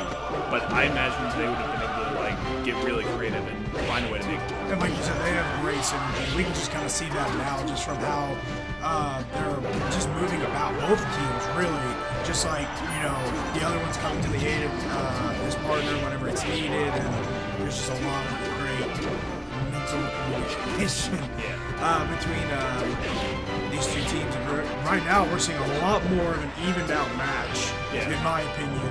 And sorry, go ahead. No, I was just going to say, the stocks are the same right now. Falcon looks like, I'm going to get torn apart a new one for comments, But Falcon looks like he is on his last win, and I mean this is great. This is great. They came back, as you said, they're very versatile, and kind of just speculating that that's what they were trying to do the first match, is trying to get down what they were trying to do and what they were trying to play. And it's obvious now, looking at them, that is what the case was, because this is a lot more of an evened out match than last time, and with the same characters as well. And something I hadn't considered before was that it might have just been the stage pick by itself. They didn't have any platforms to work with on that game, and against both Marth and Falcon, that could be a really big issue. Because you get things like tech chases from Falcon, you can get some, like, not very well in double two, you can get some like chain grabs instead of Marth. It's a very good stage for both characters. Whereas now they have some platforms to work with, they have stage transformations, and this being Fox's best stage, according to a whole lot of top players. Yeah. So it might be just that they needed to wait out the first game on a stage they didn't like, so they could get around things. And that's kind of what it's looking like right now. Like, they're playing the game they need to. This is very well planned by them. Yeah. And now that FD's off the table, if they manage to win this game, then it'll be hard for another stage to come out from Gianna Reeves. They'll have to pick something that they either will have big disadvantages on, like Dreamland, to get the spacing they need to work with, or they'll pick something small, in which they could potentially die very quickly and very, like Yoshi's. Yeah. They're in a very dangerous position right now if they lose this game. But Gianna, this is Gianna, my bad. Gianna is such a highly skilled player that if they give him enough space and they back off a little bit for just a second, he might be able to reestablish like an area to control, and he could very well pull this back. Just with Captain Falcon, just a good punish into a knee or anything. Yes. Is a stop. Even on Pokemon Stadium, if you're facing the right way. So, and I was like, no, go ahead. I was just gonna say, as I said before, Falcon is one of my favorite characters to see play, just because I think there's just so many ways. Like I said, you got the speed, you got the power, he's just a unique character. He's almost like a passionate character to watch. Yeah, like, exactly. He's so intense in everything that he does, and that's how you have to play the character. So it's very fun to watch. So, are we going to Yoshi's story? Maybe. They risk like taking some early deaths, but they also get kind of some early kills. No, it looks like they're going to battle. And I've said before in a lot of my previous casts, I think that Battlefield is the most neutral stage in the game, because every character gets like every top tier character that is, gets basically everything they need. It's like just the right size to accommodate characters at like really small and large stages, and its platforms are like the right height for every character to like take advantage of and capitalize on it. Like Marth still has the platform motion stuff, and you still have good platform movement on this stage. So it seems like they might have just wanted to like say, hey, we think we're more individually skilled. We're going to prove it to you right now on the most neutral stage. Yeah. So, I guess we'll see how it turns out. yeah, it's pretty even right now. In all honesty, as you were talking earlier, I mean, this was really when it comes down to it, this was really the best counter pick in their favor, just because of how they're kind of versatile. Because with Sheik and Fox, you have a very aggressive playstyle. Right. Just because of how they play and their options, set each other up. Marth and Falcon, they are aggressive, but I feel like they get more of a array of what they can do. Right. Versus, Sheik and Fox. Right. On stages like FD that we saw. Not necessarily more options, but an array. Like, right. Different types of options. And again, sometimes it can just come down to a stage pick. And again, this being the most fair stage, potentially for both teams, they just are playing it out as like equal competitors right now. And it looks like Floor Warriors coming out a bit ahead. Yeah, I'm not sure if I should be surprised by this or not. Again, given how strong Space is, just having a Fox on your team means so much. Because both teams are playing aggressive right now. They're playing a lot of in your face, a lot of pressure, a lot of aggression. But Fox just doesn't do it. And so even if all these players are of equal skill, then a Fox can make all the difference. So having just a character advantage, I feel, might be enough to take this game. And they could come back, but the odds are definitely not looking in their favor. Cute little combo there coming out of John Reese. Did you see that? They just kind of threw it. No, I was just looking at parts on stock percentage. I was like, wow, I can't believe. And gonna be the rejection. Very good set to watch. Oh, that was by far. That was one of the most interesting that have come out. Yeah. Again, probably some of the most skilled players here playing in that game. Very fun to watch. Again, you could see they were actively switching their style like every few seconds even towards the end. Like you saw 4 Warriors like picking somebody apart 2v1 and then switching back to 1v1 and just it's so fluid. Yeah. That's ultimately what won this set is their fluidity, their versatility, and their ability to adapt to what Gianna Reeves was trying to do. Again, they were like Gianna Reeves were playing kind of a flat aggression game. And they got away with it in game 1 because it was like the stage pick. Yep. But when they couldn't get a stage that benefited them as much later on, it fell apart because they were playing a little bit mock. Yeah. They didn't think to switch up their style anymore to try to adapt as they needed. Whereas again, 4 Warriors they made the adjustments. Yep. So it comes down to it sometimes. That's what Smash can be all about, just making adjustments. Now it looks like we've got this is going to be Rick. Oh. Floor Warriors. Yeah. The Floor Warriors just gave us what I think is one of the better matches to come out of what's been going on. So now we're in semis. Yeah. I might venture to say that unless is this winners finals? Yeah, this is winners finals. It's winners semis. Is winners? No. The way it works is that you see how it says semifinals right there on the winner's side. For where it says finals, that's going to be whoever comes up from losers. And so this is winners finals. And then next they'll go up against the loser or the winner of the losers bracket, and that'll be grand finals. So this is winners finals right now. This is just a hand warmer real quick. This isn't actually the match yet, but it's going to be a very good game. I think this could actually end up better than the last game, just because of who it is. The 4 Warriors versus the 2 best Indiana players. Oh yeah, we've seen Rick and Lance on this before, and as I pointed out, they have the execution, they have the characters, they have the teamwork, the synergy, and so do the Floor Warriors also have the synergy. They also have, we've just seen them there. In a way, that first match they knew they weren't going to win. I believe that was kind of, as you were saying, they were kind of on that FD, they were kind of just, odds were against them, and kind of watching them do what they did the first match, kind of jabbing around, getting a feel for their opponents, and this is going to be an amazing matchup, man. This is winners finals, so yeah, it kind of stinks that this is, or not, doesn't stink, but we could definitely see another matchup like this. Wow, yeah. I completely lost. I was thinking that this was the only time these two were going to No, I hope that this is what we get again in grand finals. Because again, I feel like this is going to be the best doubles matchup we can get here.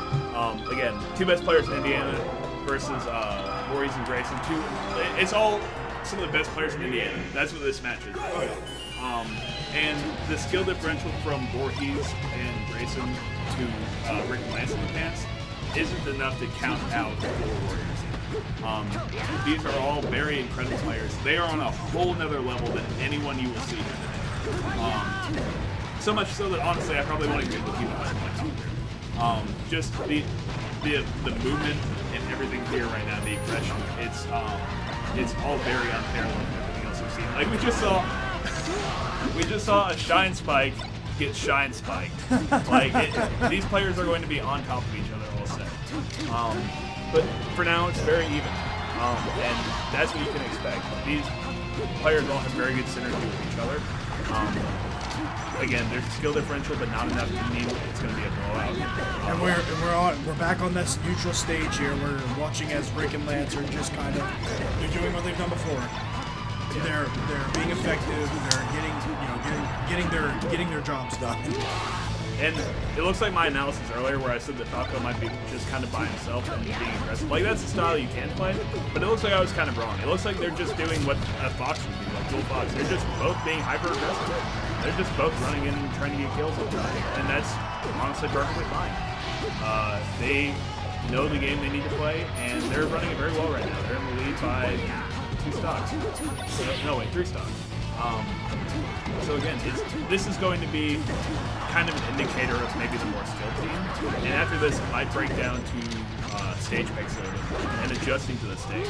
With Sheik, because sorry, I didn't mean to. No, go ahead. I'm just kind of getting your input on this. Yeah.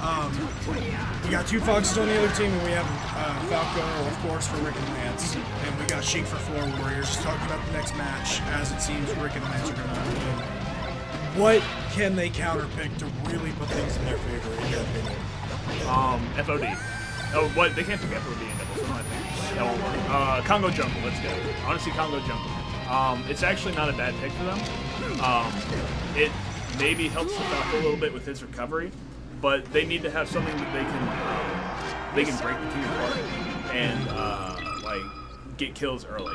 Sheik will excel at getting we call it the layup here. We call Sheik Shack because she does forward tilt or dash attack into forward air, and it's a killer. They need to pick a stage that they can take advantage of that. And FD, maybe not what I would have picked necessarily, but it's not a bad idea. It strips the Falco of a lot of his recovery options because he already has a very limited recovery set. Yep. And makes it to where Rick and Lance are going to have to be a little bit more careful with their aggression. Falco, again, not able to perform necessarily as well as his platforms. And that's kind of a flaw you'll see in a lot of Falco games before they develop their strong neutral game with laser beams. Is that if you don't have platforms you can use to help combo people or even use for movement, it becomes a bit of a struggle. So it's a smart counter. I can definitely see why it could work. And for now, it seems to be working pretty well. Losing their first stock just now. Floor Warriors, they're still ahead by 1 question mark? Yeah, they're still ahead by 1 stock. Yep. Which, not a huge lead, but again, with the caliber of these players in comparison to everybody else, this 1 stock could mean more than any other stock, any other set could. Because again, we just saw that stock got dropped, but not in vain. Another stock got dropped by Rick and Lance, and yet another one. They're able to control the stage very well right now. Floor Warriors are keeping a strong 1 stock lead on them. This should be a 3 out of 7, shouldn't it? Because we're in the winners. No, yeah, this is best of 5. Best of 5. Yeah. So, this could be a nice long set. It could be back and forth, and depending on the stage, there are no bans in Best of 5, like stage bans. So they get kind of free reign of whatever they want to make outside of stages they've already won. So, other stages that can be picked in this set, we might see Congo Jungle, but I kind of doubt it.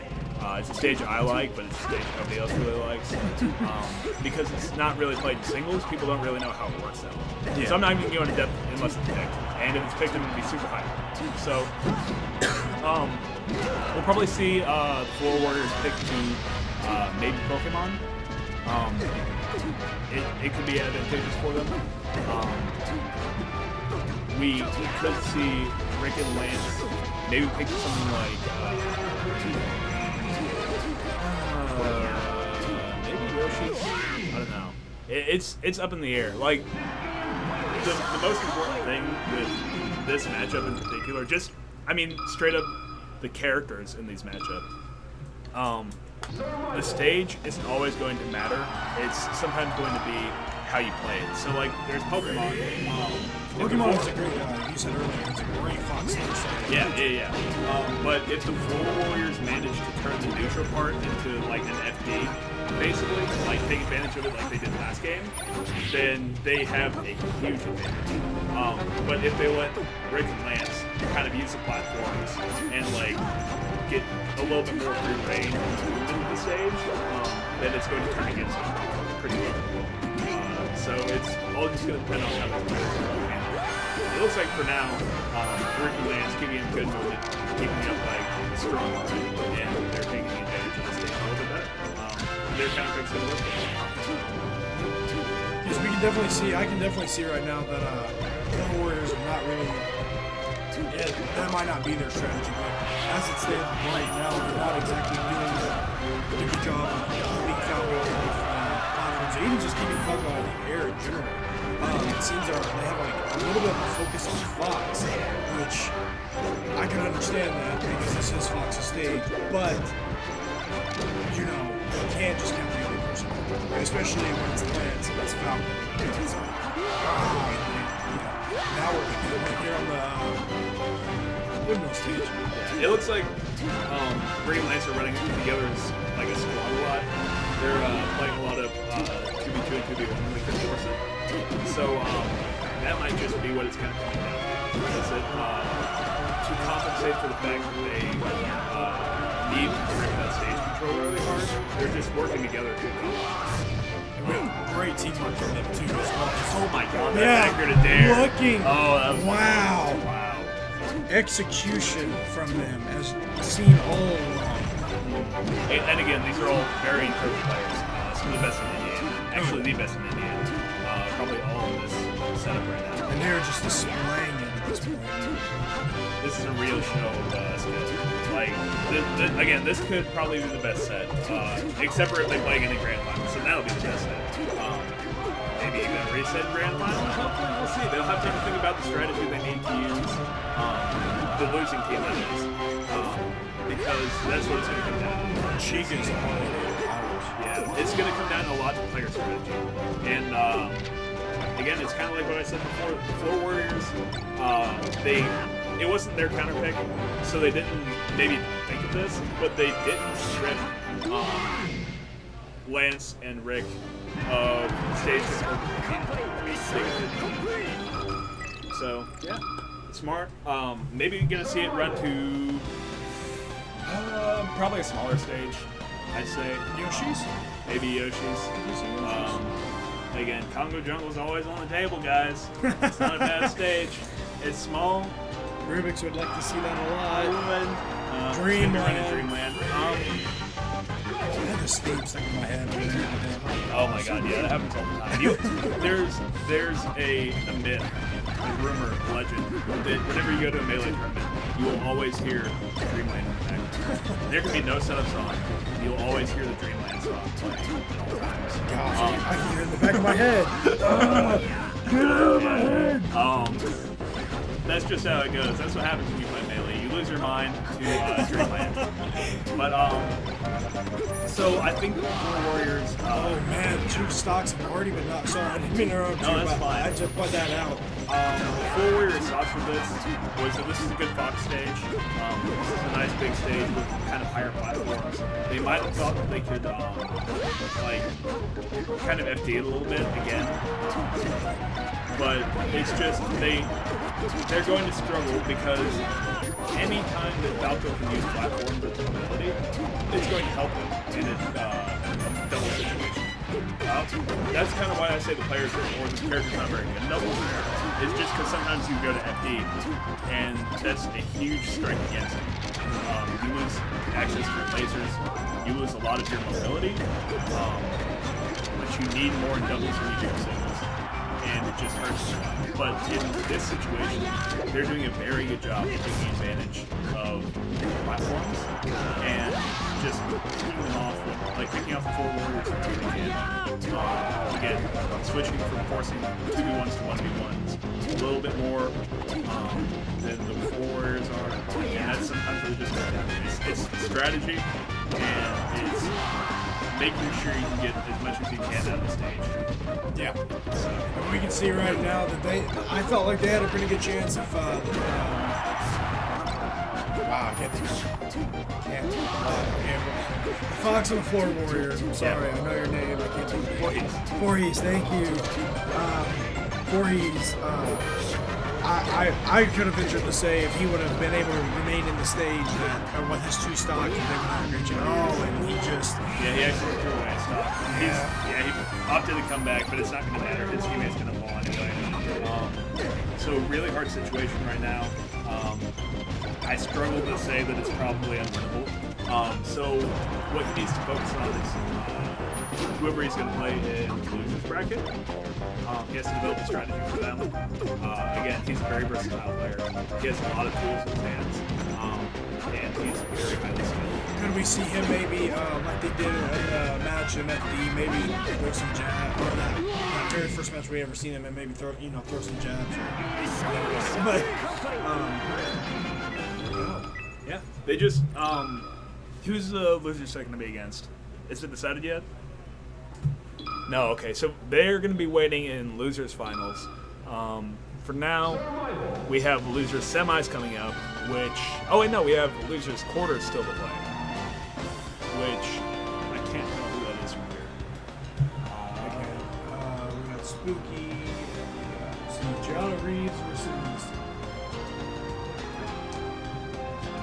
Gianna Reeves? No, I'm dumb. Don't ignore what I said. Please don't ignore me a new one. Hashtag blocked. We have coming up. It looks like Gianna Reeves and Spooky. Spooky Giraffes. Spooky Giraffes. Oh yeah, they played on stream earlier, didn't they? Alright. Well, while we wait. Singles will be starting. Kind of soon. We have to wait, I think, for doubles to finish. And then I think they're going to run it. They usually want to have that separated more because it can be a little bit difficult to have those overlap. Because a lot of people want to watch this one. Doubles is really high. That's what I gotta send a message. See if maybe On the break, check your phones. Let's go. Everyone, ignore the stream. My stream, I hate you. Go away. Yeah, Indiana Smash, let's go. All right, so another Evansville Esports, same. Team Spire, that's me. Let's go. Not on stream officially, but I'm putting myself out there. We in here. Pushblock Gaming, they're running the Smash 4 stream. Go ahead and give them a check out if you like Smash 4. There's Jab 4, once again, December 5th through 6th, Lafayette, Indiana. Save the Space Animals, that's a charity tournament from what I understand. October 10th, and wow, I've said it so many times. It's in the These are going too fast. It went too fast. The slideshow gave me epilepsy. I couldn't read it. But yeah, no, good tournaments coming up. We also have, it's not on the stream, but Big House is going to be October 2nd through the 4th. It's one of the biggest Midwest tournaments. It's going to be really good. So go check that out. Yeah. Let's see, okay, so Jab 4, 5th through 6th, October 10th. See the Space Animals charity tournament. Go to that. It's going to be good stuff. Kilroy, Bloomington, November 7th. That's part of the Indiana Circuit 2. And yeah, that's it. Boom. Easy. Give us 1 second.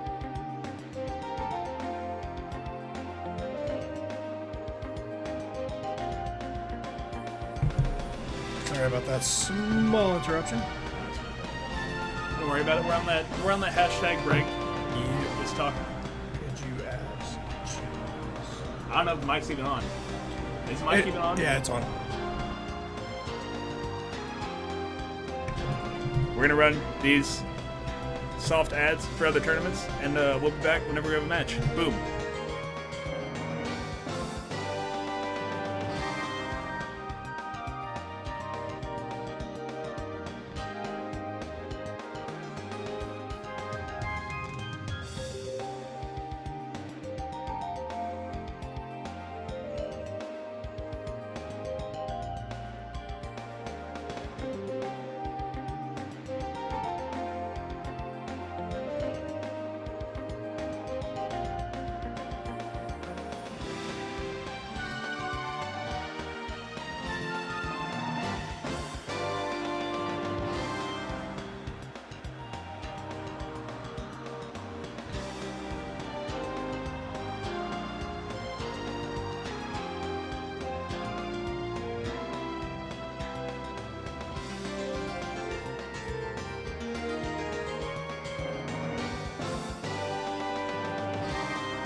Hello, once again, audience. I am Paladin, and we're here with my co-host. Rubica. And we are back underway. We got Keanu Reeves versus the Spooky Giraffes.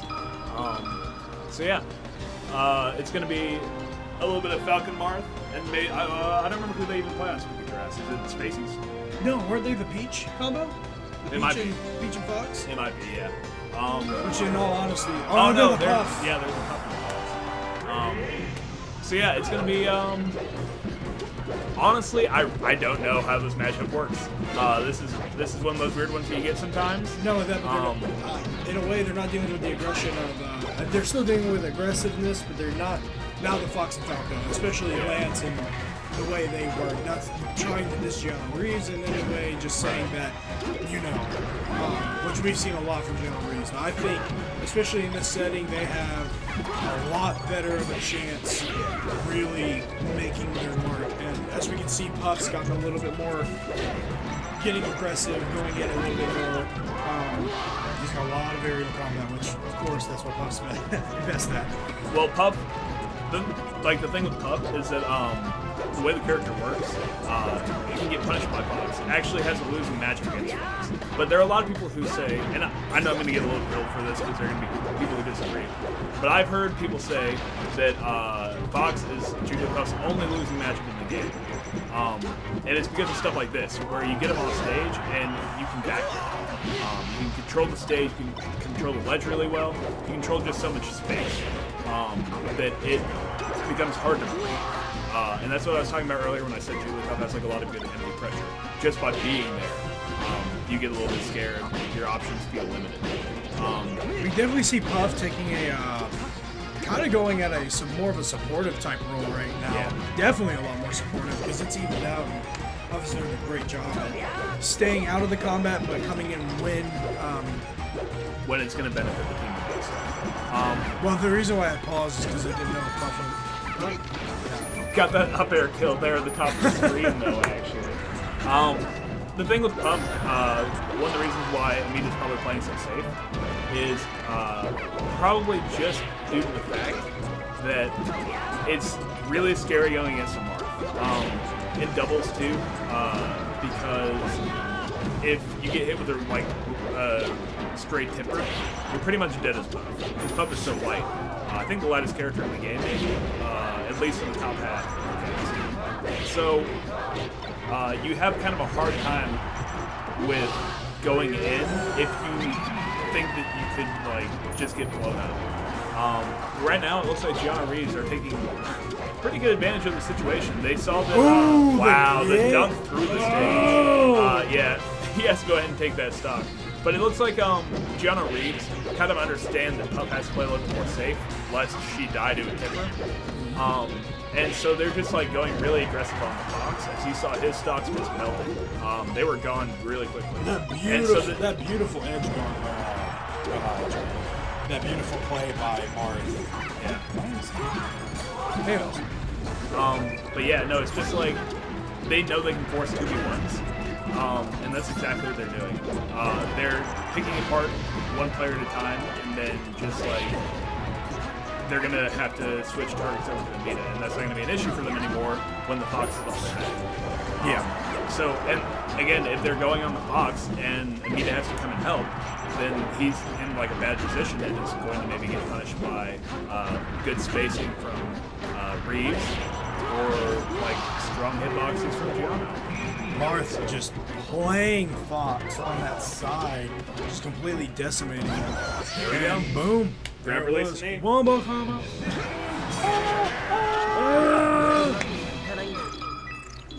So yeah, really good game coming out of Keanu Reeves there. Really good game. Really well played, well paced, and kind of. At first, I felt like they were a little bit uncertain about what this Puff was going to bring out, but once they kind of determined that she was going to play more of a supportive role and everything else, they sat back and they said, "Okay, we got this." I think that Team K-Tail and Amita are going to have kind of a hard time finding a stage to go to here, because they are going to sacrifice something no matter where they go. If they go to a small stage, Puff can die really early, and in turn they gain the ability to kill off the side really well, like carry somebody off the screen as Puff. If they go to Pokemon, Yeah. then it becomes a little bit harder to carry people off the screen, and you give your opponents room to run around and move. And that can be really dangerous when you're playing against somebody like Giano, whose movement is so good and so smart that he can take advantage of the space. FD might be a good pick. It limits their recovery a little bit more. Maybe gives the ability to edge guard them if they want to. It's going to be hard to say, man.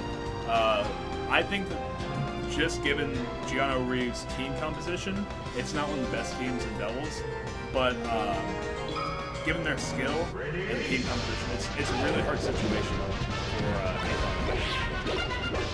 So, yeah, going into game 2 here. This is game 2 out of potentially 5. So this is going to be a little bit longer set. Oh wait, no, this is semis, is it? Yeah, so it might be best of 5. I'm not entirely sure. I feel like it is. So, yeah, just it looks like right now they're playing a little bit more together on K-Tail and Amita, maybe trying to pick apart Giano Reeves as much as they can. But again, it's kind of hard because Jigglypuff's not particularly fast, not particularly quick hitboxes that come out. So it's... Sorry, go ahead. No, sorry, I was kind of like, I was waiting because I knew you were about to come. But I was about to say, and we talk about how it's such great aerial game Puff has. And it is true, but Falcon also has a great one as well. And so it's dangerous whenever Puff has to, almost the majority of Puff's moves are in the air that's really effective. But Falcon not only is a threat on the ground, but can also be a threat in the air, and kind of negating what the Puff can actually do and support. I actually just really thought that. No, I mean, yeah, that's fine. It's like Falcon's up air can kind of break you up really easily if he can get it in. His back air and forward air are both amazing kill moves too.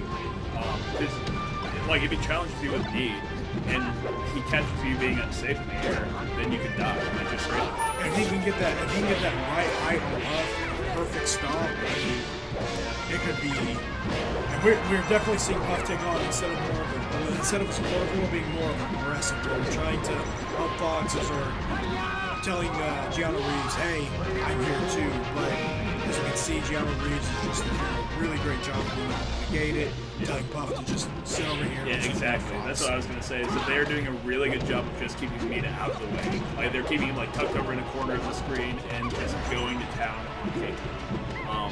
And again, it's why I feel like the team composition as far as characters go is very difficult. Because of this weird close mid-range aggression from the Falcon Mark, they are going to struggle to find good opportunities. And there we go, that's going to be K-Tail. And this could be, if it's a good combo, that was going to be a needed forward smash. That would be beautiful. But, yeah, no, it's just going to take like a little bit of comboing. You can edge guard Jigglypuff sometimes. Just up airs from Falcon and forward airs from Marth. And yeah, that's it. That was really. Oh wait, that was a good set. There's the best of 3. That's gonna be it though. Again, just a really weird team composition to go up against. So now we should be going into the semis. No, yeah, this is gonna be losers finals. So, I will be back momentarily. My former co-host of mine, Cheese, will more likely be replacing me when I come back, or when he comes over, whenever. But I will be right back. cool. Got that Donkey Kong. Let's go. I want to see Giano Donkey Kong. Yeah. Giano actually plays a really mean Donkey Kong, for those of you guys who don't know. Back when I was really, really bad at River City Rampage, he played Donkey Kong against me in pools and obliterated me because I was playing box then. And so he just like chain grabbed me with his cargo up throw and that was it. It was bad. I think I might have taken like a stock off him, so not fun, not good times. But he won't pull it out here. Maybe in pools, but we'll see. I'm not in this pool this time. Cough, cough. All right, now we got the cheese What back is here. happening? The cheese is back in the room. What up, man? I'll see him. You know how it goes. So yeah, Oh boy, Marks and doubles. yeah. I was talking about before how like how weird it is to go against Captain Talk and Mark, because like I started talking about this with Bailey and Dessert. What the team competition is about is a very unorthodox style of up close in your face aggression with the Falcon, and then added mid-range pressure and aggression from it's very hard to handle a lot of the time because you have your options limited no matter where you go. Right. If they're on top of you, then you don't really have a correct option you can choose sometimes. So I think we're going to see that team maybe again coming out of Gianna Reeves against the Floor Warriors right now. It's Voorhees and Grayson. Probably going to play Fox Sheik again. Uh-huh. These are certainly two of the best teams. They definitely deserve to be in a final. Again, some of the best from Kentucky against some of the best. Actually, Gianna's considered the best player in Kentucky versus some of the best from Indiana. The Fort Wayne representatives right here. Yeah. So, yeah. Whoever wins this has to go against the best in Indiana, the two best players in Indiana, Lance and Rick. We'll be very excited to see. Oh man. Yeah, they're crazy. Yeah, we were about to play them first round, and we dodged a bullet because some of the seeds got a little bit switched around, so we got out of that. We still didn't do any better against Houdini, and we were on stream. Oh, Houdini and Biz. Biz. Oh, yeah, Biz. Yeah, it's not fun, but yeah, into the set, I guess. We're going right into it. No hand warmers or anything. Well, they had their Oh, they did. Oh, yeah, they did. except they Not me. Yeah. So Pokemon Stadium. It's gonna be an interesting stage because it's the best stage for Fox, as well as having plenty of room for Falcon to run around, and having good platforms for Mark, as well as in his new transformation. There are several bits where, I was just playing Friendlies a minute ago, and there was the tree transformation Yeah. that we were getting Drill Shine. Just about everyone inside the tree was getting Drill Shine, both his teammate and everyone. Oh, It was quite a mess. that's crazy. I can even imagine. I feel so bad. I managed to get my shield like that. So, not really that even right now, actually. I was going to say it's looking kind of even, but taking a look at the stock count, it's very clear that, yeah, the Floor Warriors are kind of just running on Gianna Reeves right now. The thing is, the Floor Warriors seem to go between doing 2v1 and 1v1, right? They'll gang up on somebody and then they'll break off and take them individually. And these, like, Gianna Reeves characters have bad matchups against both characters. Like, I mean, Marth has a good winnable matchup. It's not bad against Fox, yeah. But Falcon has a bad matchup against both characters. And Marth's matchup against Cheek very volatile. People argue all the time about which way it goes. They just combo the hell out of each other. It's very difficult. And so what we're seeing right now is really just a show of dominance. Taking the stage as best as they can. And again, just taking advantage of the matchup. Just really looking like a gang. Yeah. Both of them are just pretty aggro in the first place. They're just breaking him down slowly.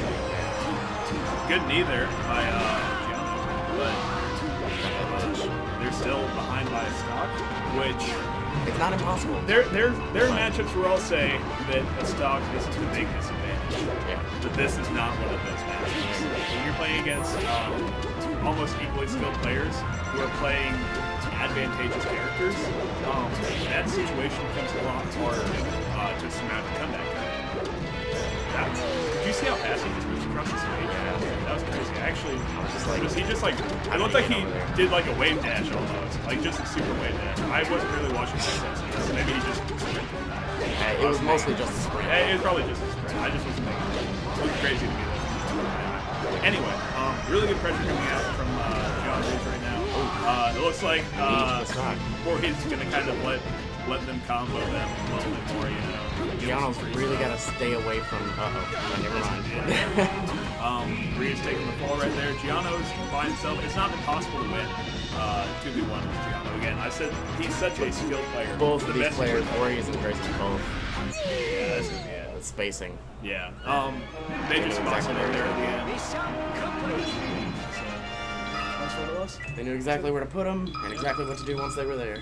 A lot of what this is going to come down to now is the stage pick. Yeah.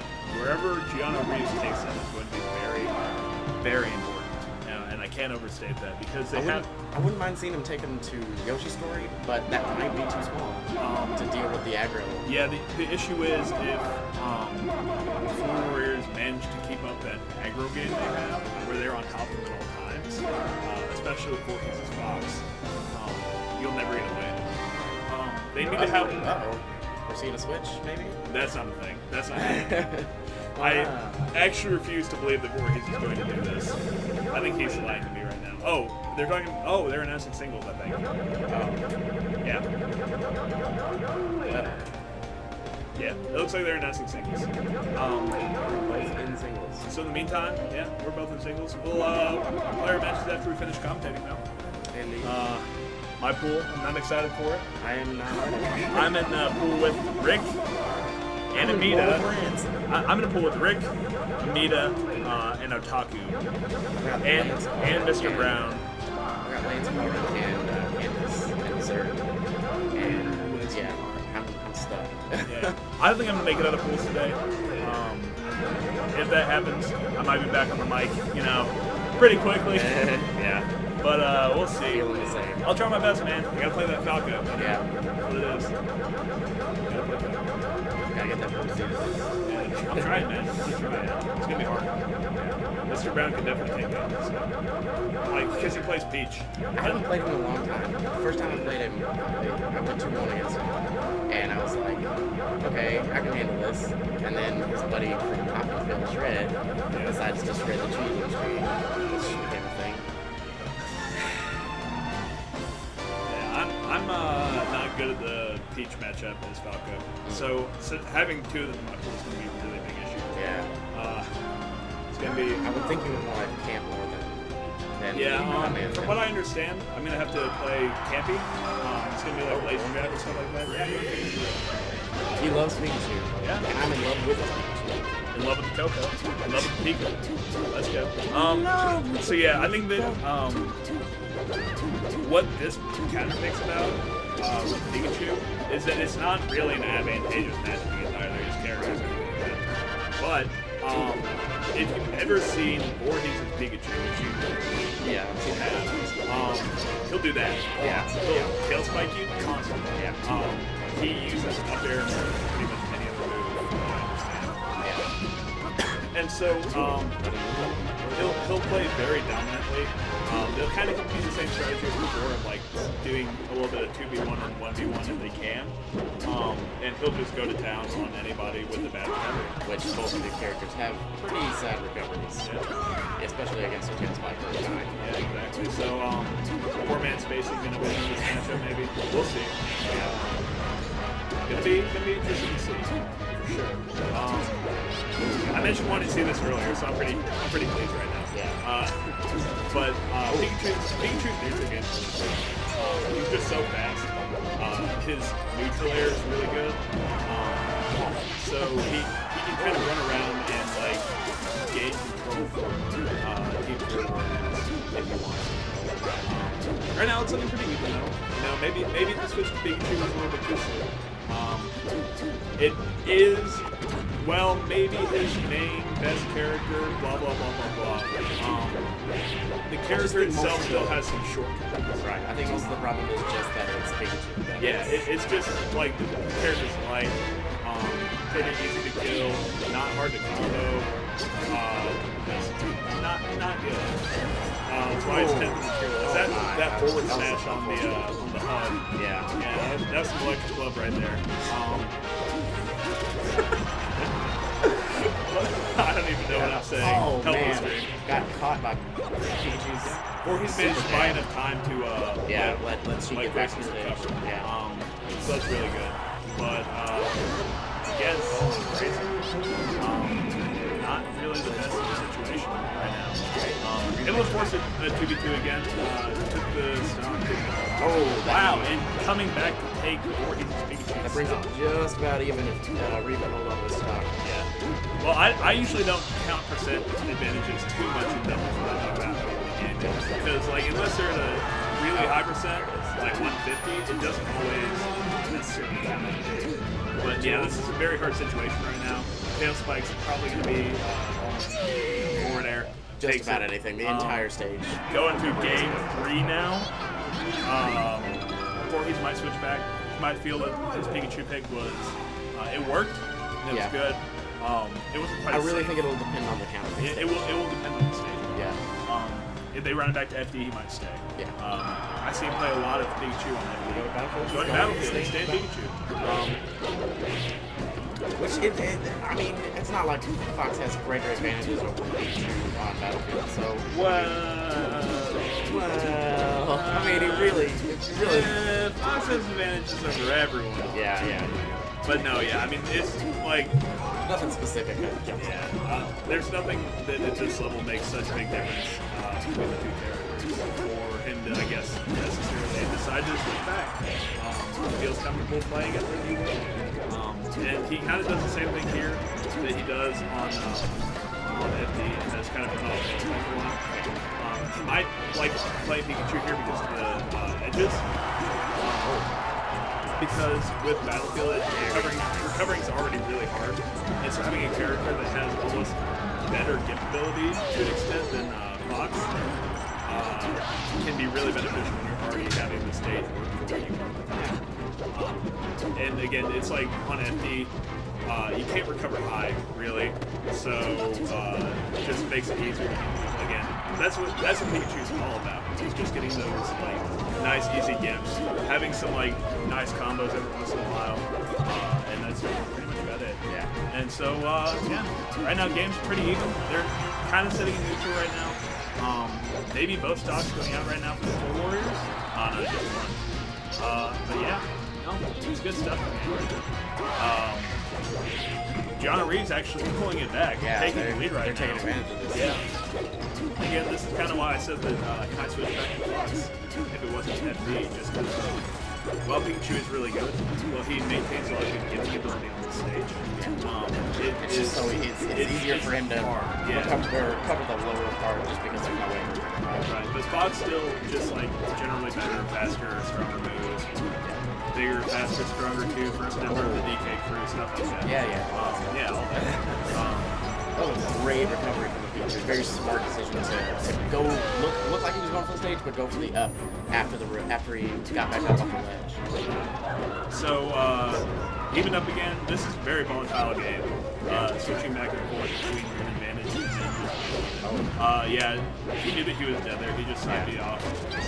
I think that in the back of their mind, they're starting to consider what their options are for next game. I think they have an idea that they're pretty far behind from just having their own. And so I think that what's going to end up happening is either they are going to try to stay Pikachu and go to a stage like. Have they won a Pokemon Stadium already? I think that was at first. Oh wait. What? Might not have been. I think. I have to go play Ghouls. The Ghouls are okay. about to start. But do we have to go yet? I'm sure we'll have a minute to. Well, they can come get us. We're helping them. And this is pretty much the last time of this match. Yeah. Or not the match, but the game. So as I was kind of saying, unless he can go to a stage that's going to like be able to benefit Pikachu in some way or another, probably just I don't know what that was. It just popped up there for a second. I saw a lot of Kappas. Everybody spam Kappa in the chat. You haven't seen that video, but never mind. You don't know what I mean more for a second. He Yeah, went it was back a to switch Fox back to and Fox, and that's kind of what I figured it would be. Right. Yeah, it's what he has to do right now. Oh wow, that's beautiful.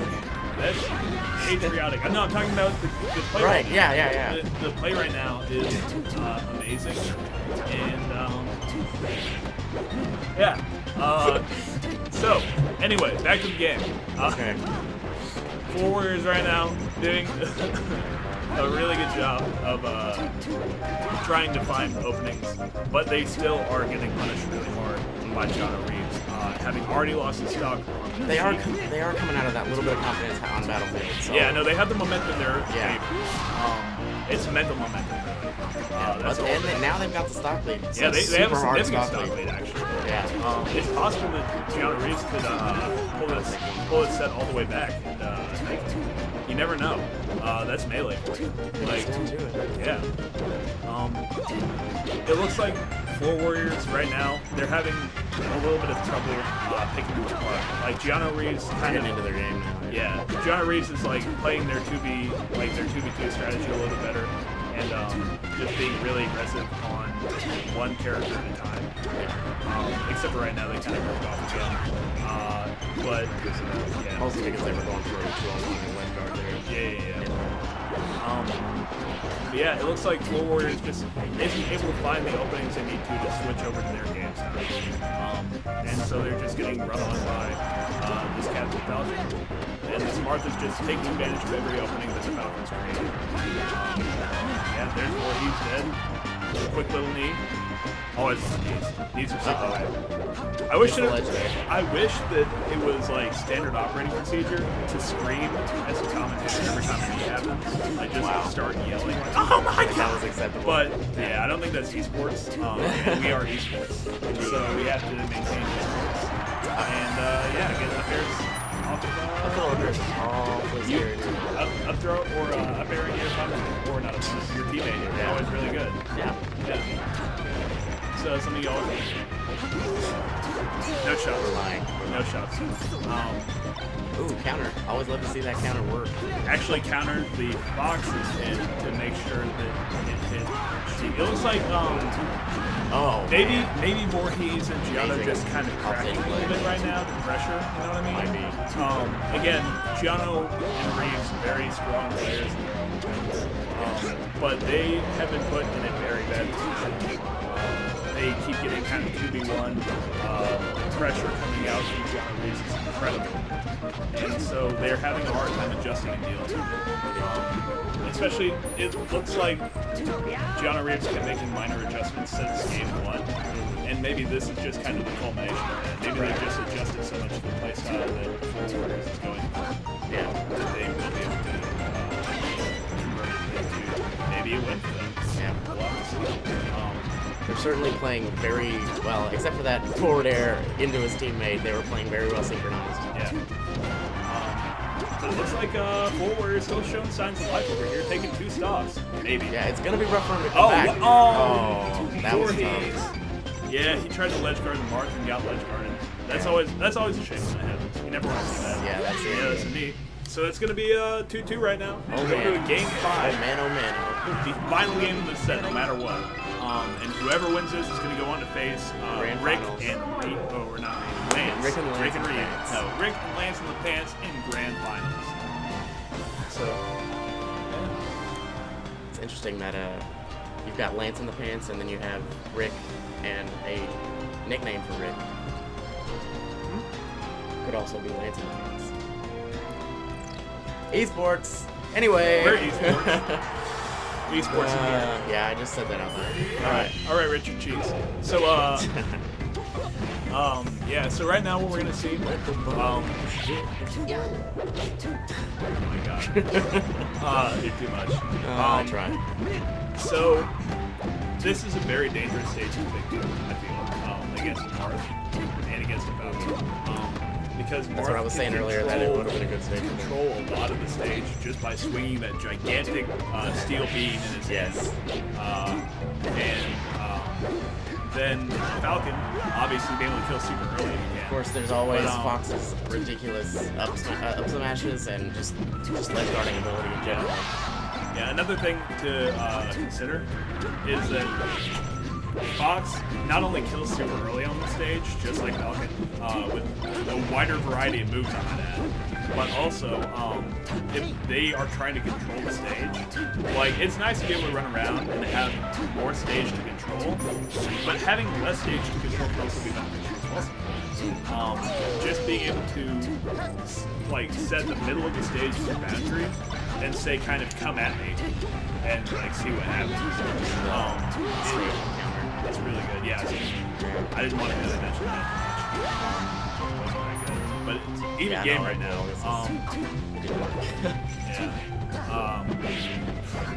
Can be very, very interesting to see because again, pretty much every character on the screen benefits right now. Yeah. Sheik's tech chases become really good on this, and those are kind of hard to get over. Well, in doubles, yeah, I was gonna say it doesn't really play a factor as much because it's But doubles. Fox and Falcon kill super early. She kills super early still from her forward air. Yeah. It's just everyone kills super early. Everyone has It's the same really all the time. good yeah, kill. Everyone kills. But looks like Floor Warriors have a one stock advantage right now. And sometimes it's all you need. You just have to get that Anything one can stock. happen on this game. Right, but you have to get that one stock and you have to not like kill your teammate. Yeah. That's super important in a small stage like this. Don't kill your team. And we've seen that happen a couple of times this set. Maybe nerves, who knows. But Good it's position for something that you them. cannot rely on. Uh-oh. You can't even really risk hitting your teammate like that. Sometimes Yeah. you just put them in a position to kill. Yeah. I think that right now they're probably. Oh, nice. I was going to say they're going to try to focus down the Marth, force a 2v1 or a stock 2v. Yeah, there we go. A stock to be brought out. Stock's going to come in now. Yeah, okay, Trying to force the 2v2 still. Just have to get a clean hit off the top. That's going to be it. Right. So it's pretty much going to come down to the wire here, folks. Like this game is going to be very close no matter what. Man, Fox not dying at 174, able to get that shit. Oh, okay, that's gonna be Oh, it for the for Giano. That's not necessarily the game though. Look how high percent Fox is right That's now. true. Basically, a tipper from any move will kill Fox. He's in a very dangerous spot. He has to kind of sit back. Uh-oh, team kill. This could be it. This is it. This is gonna definitely be- it.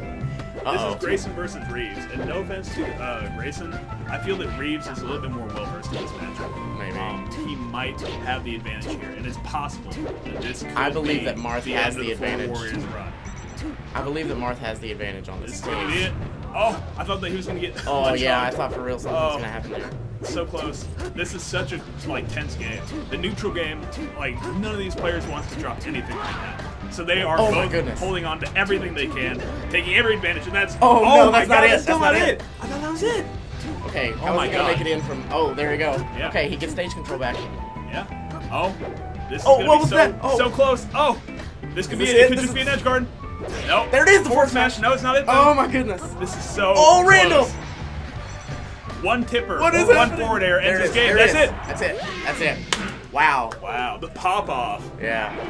Amazing. What a game. That was an amazing. That was absolutely amazing. amazing game 5. Yeah, and what a comeback Absolutely incredible. from being down 2. Voorhees Grayson had a very good run, It was very good. but in the end, the wacky team combo of Falcon and Marth and the skill of the players behind them won Gianna Reeves the set. Yep. That was Well, incredible.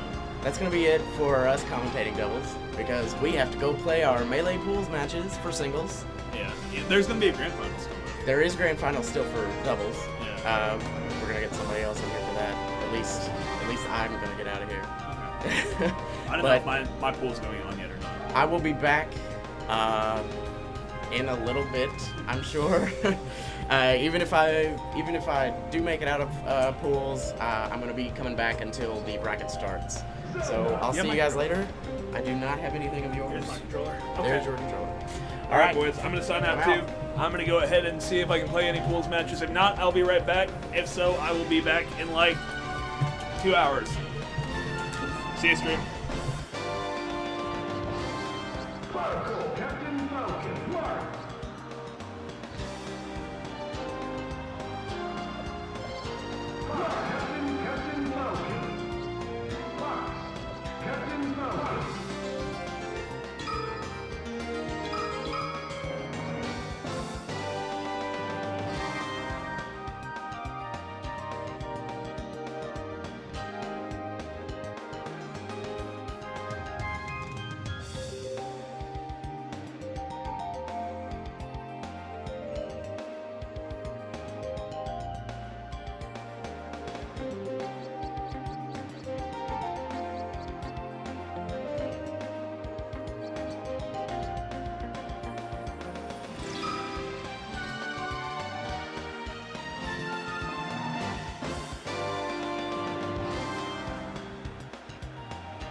This is doubles grand finals.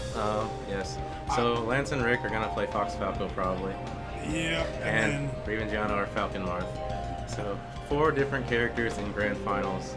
Usually you'll see 4 foxes or like 3 foxes and someone else, but this time we're gonna have some variety.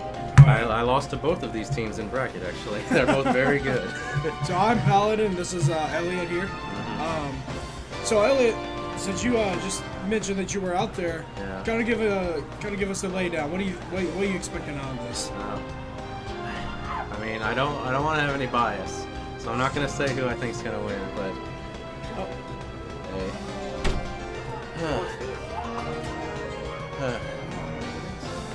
I don't think that What's Richards? you know. Okay. Okay. Okay. Sorry about that. So, if this is what the bans are, Pokemon Stadium is the first game.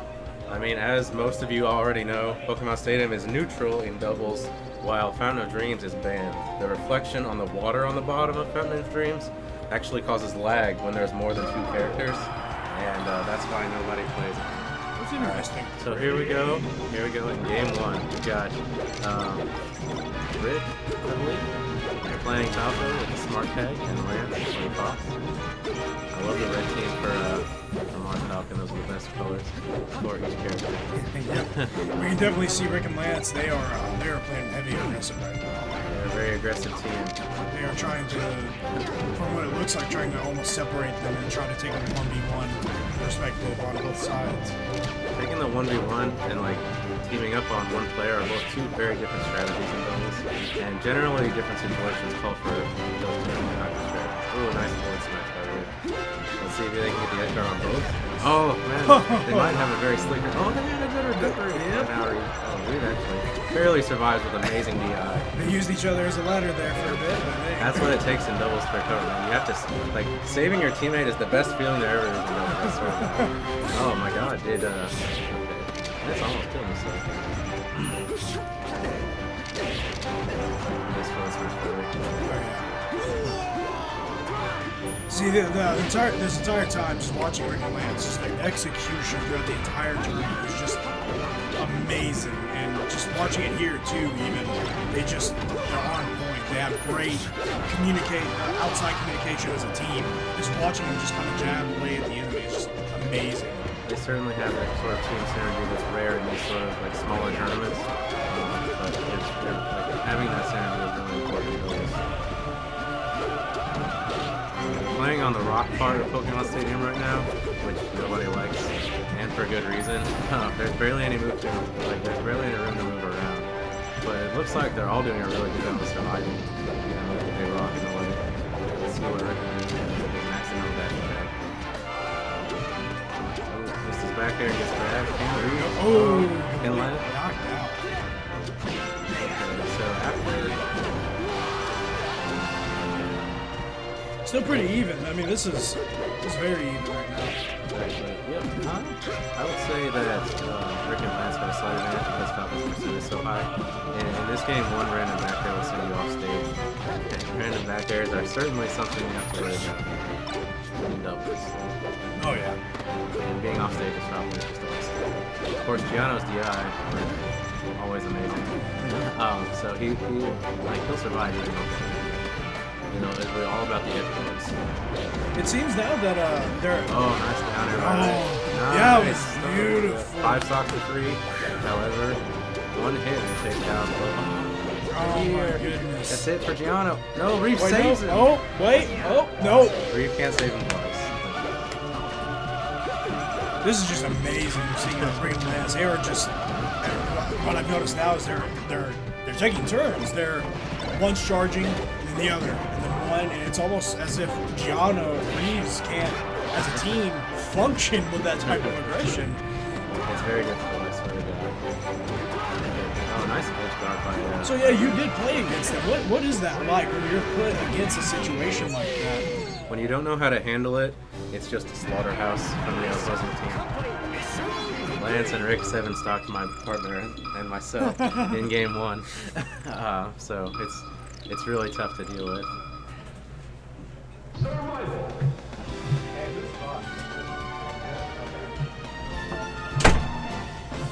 Okay, so I've had it wrong the whole time. Lance is Falco and Rick is Fox. So we have Lance sporting the smart tag here. Yeah. But yeah, this is wow. Oh, are we seeing a change-up maybe from? Looks like Giano had to step out for a sec. I don't know what happened. Maybe a call or something. Oh, I mean, while we're kind of off game here, that was some beautiful playing by Rick and Lance. They were really separating Giano Reeves as a team. They were taking turns, attacking them both, being able to play that aggression. It's just amazing that throughout this tournament, I haven't really seen anything like that. A unique style, and they're both playing very aggressive. They're both really great players too. And it seems they almost have this knack to, when they switch their strategy, they both know that that's the strategy they're going for.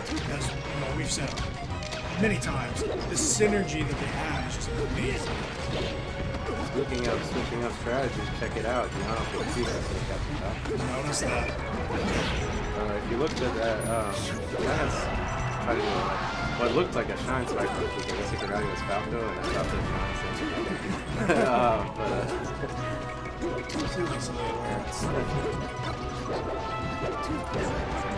So what do you think the strategy is for Sheik is Sheik and Falcon play doubles pretty differently. She has that up B stall on the ledge, so she can sort of wait out and take the opportunity she gets, while Falcon doesn't have doing sort of invincible things from the ledge is much harder. So Falcon has to really get in the face, try to get those knees, get on the stage. So in a way, this is very choosing Sheik moves and trying to counter that aggressive style. Trying to attack because of Sheik, they have more opportunities to hit it. If you look now, the laser from Lance saves Rick. That was amazing. Nice forward smash by Reba. Yeah, this is oh yeah, they are playing in the lead. This is a very neutral stage now from what I understand.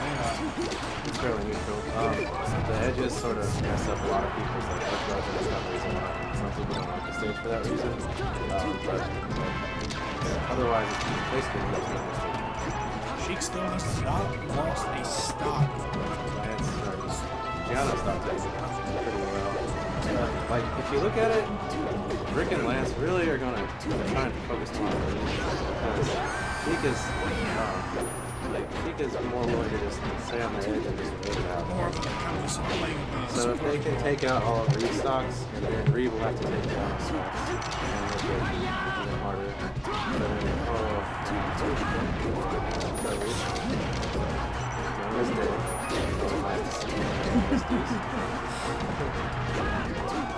I see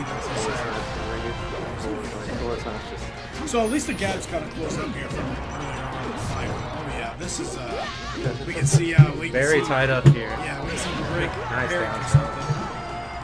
Let's go. Lance Lance that just, down. So. yep, Lance being aggressive. Okay, so if Rick cannot die here and land some percent on the opponent, then they'll be in a pretty good winning position. But right now, it's kind of like they're even. But it looks like Rick is not dying, and he's dealt like 90%. And he's got Mark off stage, and he is really working. And Mark's out. No, that Taking was a stock from Sheik. That was amazing. Grab, hold. Lance working the back air. Doesn't matter. Nice forward smash by Rick. That's kind of risky and smooth because forward smash is very laggy. And with two characters coming at you, you can get hit at any time. Forward smash is always a risk, whether it's a singles or doubles. But in Lance, you get that risk versus reward. Nice grab, hold, back air. Those grab and hold combos are really that's what really defines teams whenever it's a 2v1, you know? Yeah. That what they did there, where Rick jumped off into the air, that covered every single option to get back on the stage. So being with two characters, you can cover every option in terms of recovery fairly easy. I mean, you still have to know what you're doing, but if one person grabs the edge, the other person can cover any on-stage recoveries. So what does Gianno Reeves think about counter picks? What are they thinking? What do you think? They're going back. If they just play better, they will win. It wasn't impossible. They didn't do terrible. That is true because they were pulling the lead and then they lost their lead in the mental games. We're seeing this solid 1v1. That's actually kind of. It looks like Rick was going for Sheik for a while, but now they're going back to trying to get Reeve stocks out of the way first, seeing they're both attacking me. Yep. Lance is doing a great job. He's somewhat eased up on aggression, and he's really, he's more. Oh no, what's happening here? They didn't die. Both of them will die. Only Gianno. What we don't want to see is, what we definitely don't want to see is those SDs where once a person dies. Yeah, those really put a team. Oh, perfect team combo. Forward smash and the Sheik's back there. Good job. Oh, but the lasers from Lance are going to save him. Maybe should I save him again? No. Reeve covers all of Lance's options and Rick cannot recover. Good job, Reeve.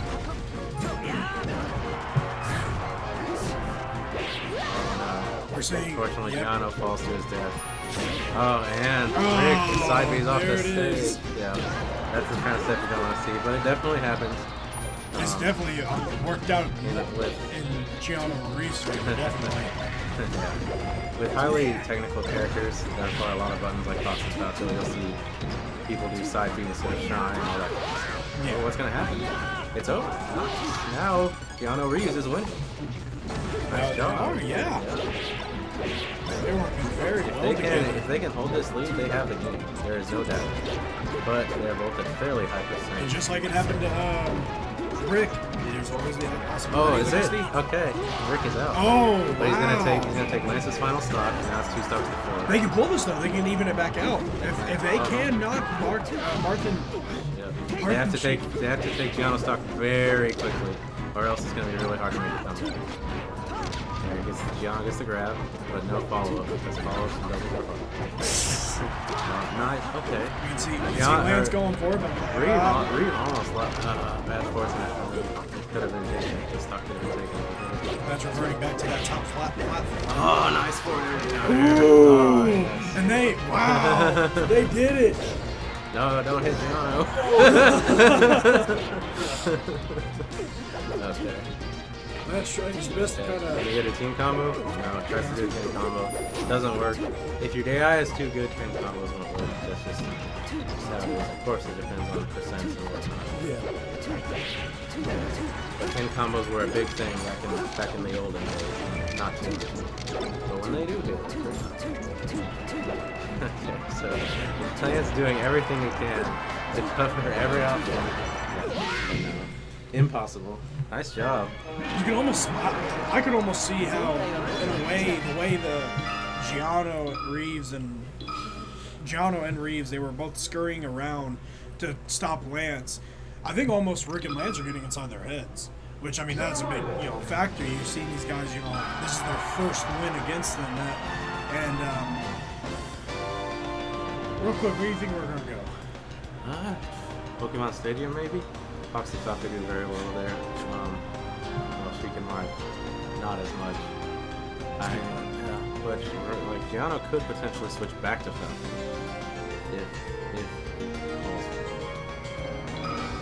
Oh, he's sticking with. good stage for Mars and Sheik. Maybe not. Kind of Definitely not. Yeah, definitely kind of disables Falco's recovery. Yeah, it's gonna be a little bit tougher. This is an interesting pick. This was the Rick and Lance's pick, actually. So they must feel confident here. I mean, it's the only. Okay. So Rick's fair stage is actually from this. Like this is, from what I understand, this is where he's most comfortable, and like Falco's lasers from anywhere will be able to save part of it. And there he gets a dash attack on Bear. First stock taken. First blood, two. Here we go. Nice. Running shine down there. Beautiful. We can see Giano and Reeves really starting to kind of get together on where they're really starting to kind of team up on. They're trying to separate them, Rick and Lance, but instead of a one-on-one, it's a two-on-one respectively. Giano and Reeve definitely did good the last game, but it sucks that they get counterpicked twice before they even get a chance to win. So they got counterpicked here, and like they could get counterpicked again if they win this round. And they are winning right now, so things are going pretty well. But it looks like Reeve's about to Giano SD, and Reeve's gonna lose his next stock. That's what happens when you're at high percent in doubles. Yep. You get hooked off stage, and both players recover all of your recovery options. Lance are back in the lead. They are really. Shoot some lasers. Lance. Yeah. Like, the lasers are really good. They're really underrated. Let's see how Rick saves his partner. Doesn't even need to. They are. They're sticking to this two-on-one strategy. I could beg to differ that it may not be really helping them, but I guess when you're in this type of situation, play it safe. Nice stocks taken from Giano Reeves. Now they're in the lead. But of course, anything can happen. Anything. They're just going even.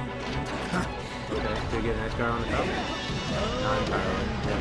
That would be a fairly easy edge guard if this were singles. But Falco has a fox on his side also. Nice. Good air grab. But grab combos are much more risky because they're like the partner can easily, the opponent's partner, one is not getting thrown, can easily just hit you off the throw. That's what grabs are a little bit more risky. Nice job taking that one stock. Now they're at a fairly sizable lead. Maybe not anymore. Oh yeah. They do. Oh yeah. Not Lance, anymore. You're Lance right. is at high percent. If He Lance, just if Lance could have stayed in, it would have. But now they've got a lead on him. Yep, they do. Okay, Shine Spike. Oh, Yeah, nice job, Rick. wait. Oh. Nice job, Rick. Now the tables have turned. Yeah, man, this is an interesting bout here. Doubles is so fun. Anyone watching who like likes to play melee, but only really plays singles, try out doubles every once in a while. Enter doubles at your local tournaments or any tournament you go to. It's find your friend, find your someone good who doesn't have a partner. Just try playing doubles. It's a blast. This is a beautiful mix-up here from Record Lance. Yeah, down tilt. And boom, there it is. Not impossible. Let's check it. If Gianna can take Rick's final stop quickly, then it's not impossible. But He covers it with the full hop bears. Nice job, Rick Lance taking melee doubles at break-in here in Evansville, Indiana. my goodness. Phew. Well, they definitely deserved it. They were great competitors all the way through. Phew. Amazing. Amazing stuff. Now I guess we're gonna get to singles pools, Sure will. where I'm sure Rick and Lance, as well as Reven Giano, will be very big threats among every other competitor here. Oh, yeah, Yes. definitely. Are you competing in singles? I certainly am. All right. Well, good best of luck to you then. Thank you. Are you already done with pools, or are you? My pool is later. I'll have to wait. I'll have to wait on my pool for a bit. I can stay and commentate, unless you need. I'd like. Okay. Let me.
Hey guys, Paladin back here with the winners of the Melee Doubles Tournament, Lance in the Pants and Rick.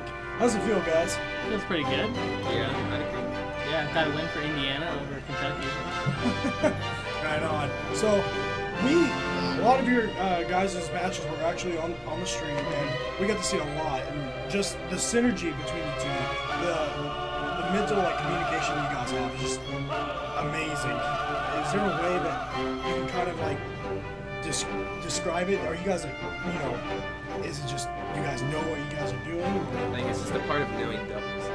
Yeah, as you become a better doubles player, you'll kind of understand a better doubles player and a better player. You'll kind of understand what option your teammate's gonna pick, and then you can space around what they're gonna do. Me and Rick have talked about it before. We kind of let each other do our kind of bread and butter combos, and then stay at a space where if they DI'd out of those, that we could follow up on top of that.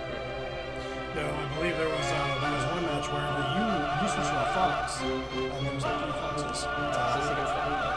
Yeah, that was switching Fox probably wasn't the best move. I just wanted to see how Fox would do, and just in case we had to play it.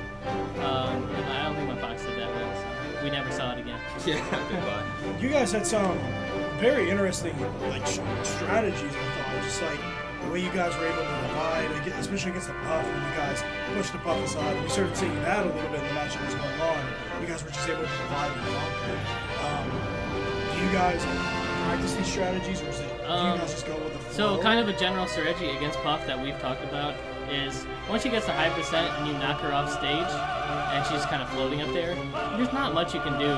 So just use that time to regain center of the stage, 2v1 the other opponent, and yeah, that's what we look to do after we get Puff away. Yeah. So there's another thing with the in your grand finals match, you chose to counterpick FD. Yeah. Which actually a little bit surprised me and my co-host. Why did you do that? Sure. I think, were you guys surprised because it was against a Marth player? And Sheik. And Sheik. Well, Sheik, I actually don't think against the Space Angles is that great at FD. I think it's actually one of the worst ones. Yeah. And then, Especially in singles. yep. And then Marth, a lot of things that make him really good on FD, he loses because his teams. He can't just do a 0 to death, super long combo on one of us because the other one's just going to interrupt it. So a lot of things that make Marth good on FD are kind of taken away in teams, and I actually feel that Spaceys can combo Marth really good together as a team with no platforms for him to escape to. Yeah, if we just get him in the sandwich between us, then we just knock him around. Alright, well, you guys are the winners. Congratulations. Before you guys go, how do you feel about singles? I guess we'll go into that. I would be disappointed if this isn't grand final. That's how we feel. Hey, it would make a great stream, just saying. So, definitely look forward to it. Yeah. Thank you guys so much. Thanks for the interview. Yep. That's a wrap.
No contest.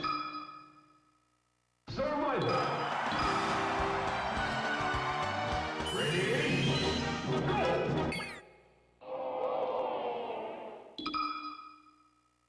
Survival. Ready? Go!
No contest.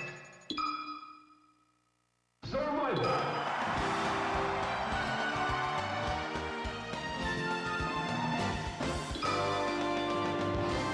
Ready? Go!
No contest.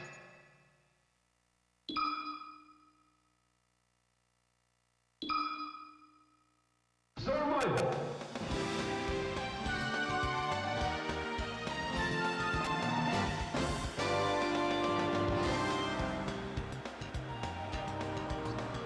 First.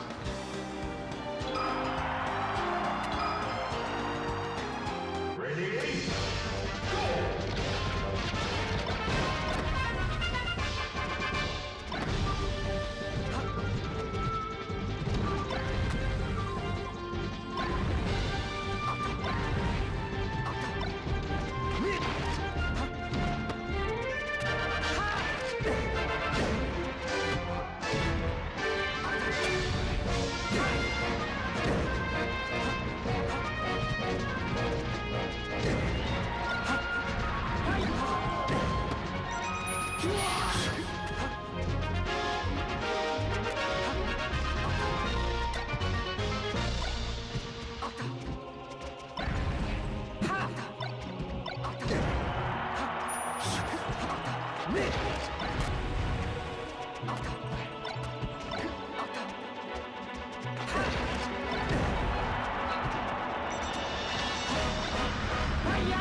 Survival. Ready? Go!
Survival.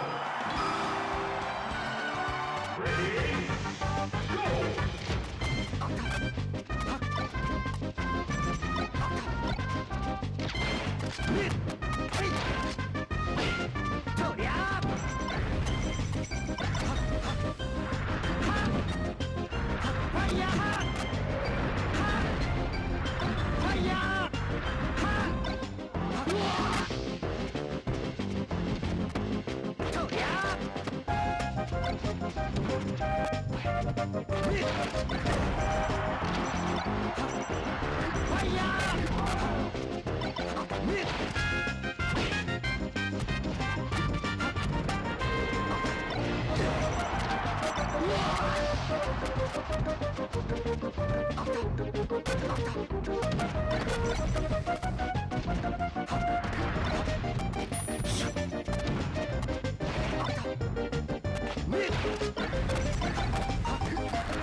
Survival.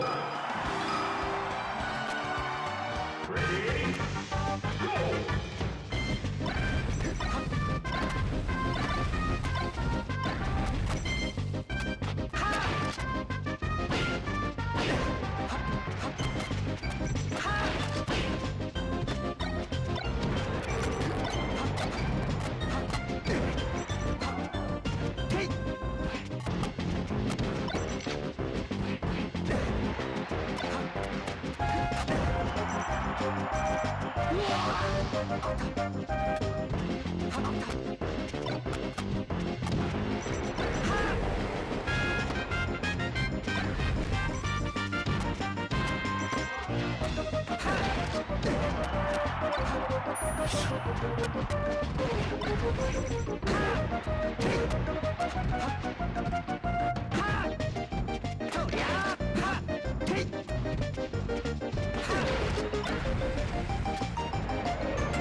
No contest. Survival. Ready? Go!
Survival.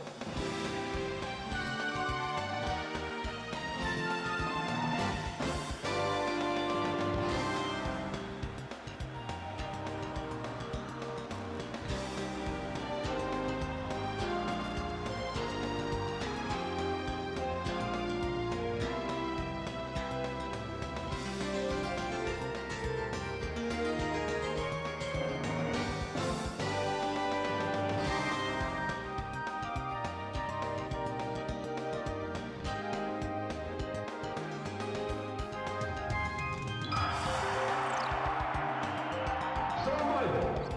Zelda. Ready?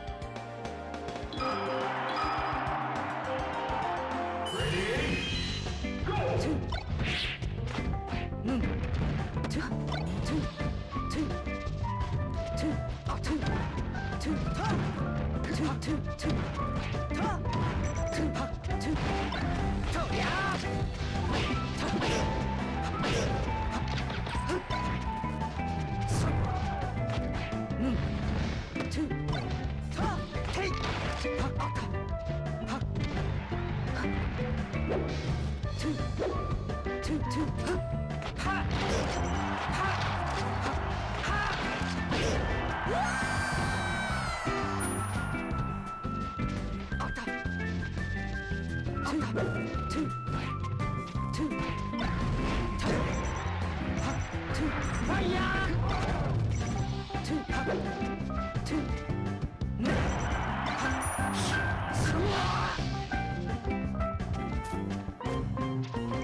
Survival.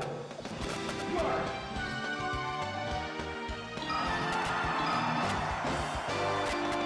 Ready?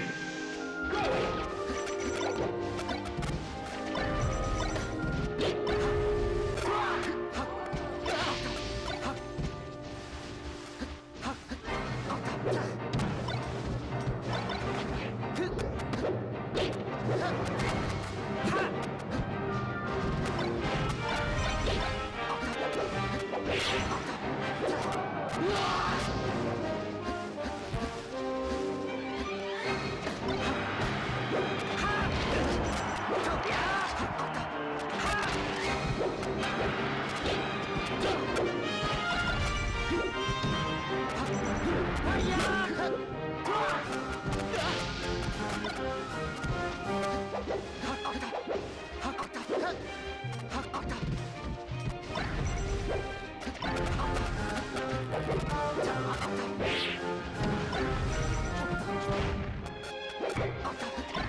No contest. Survival.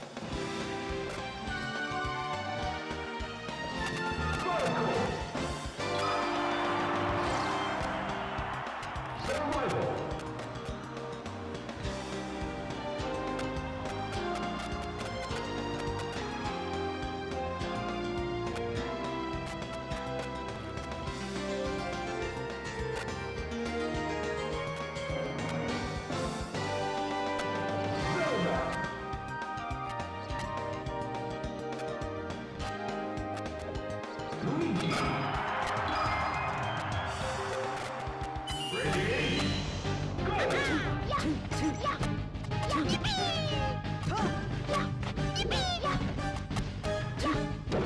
Survival.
Survival.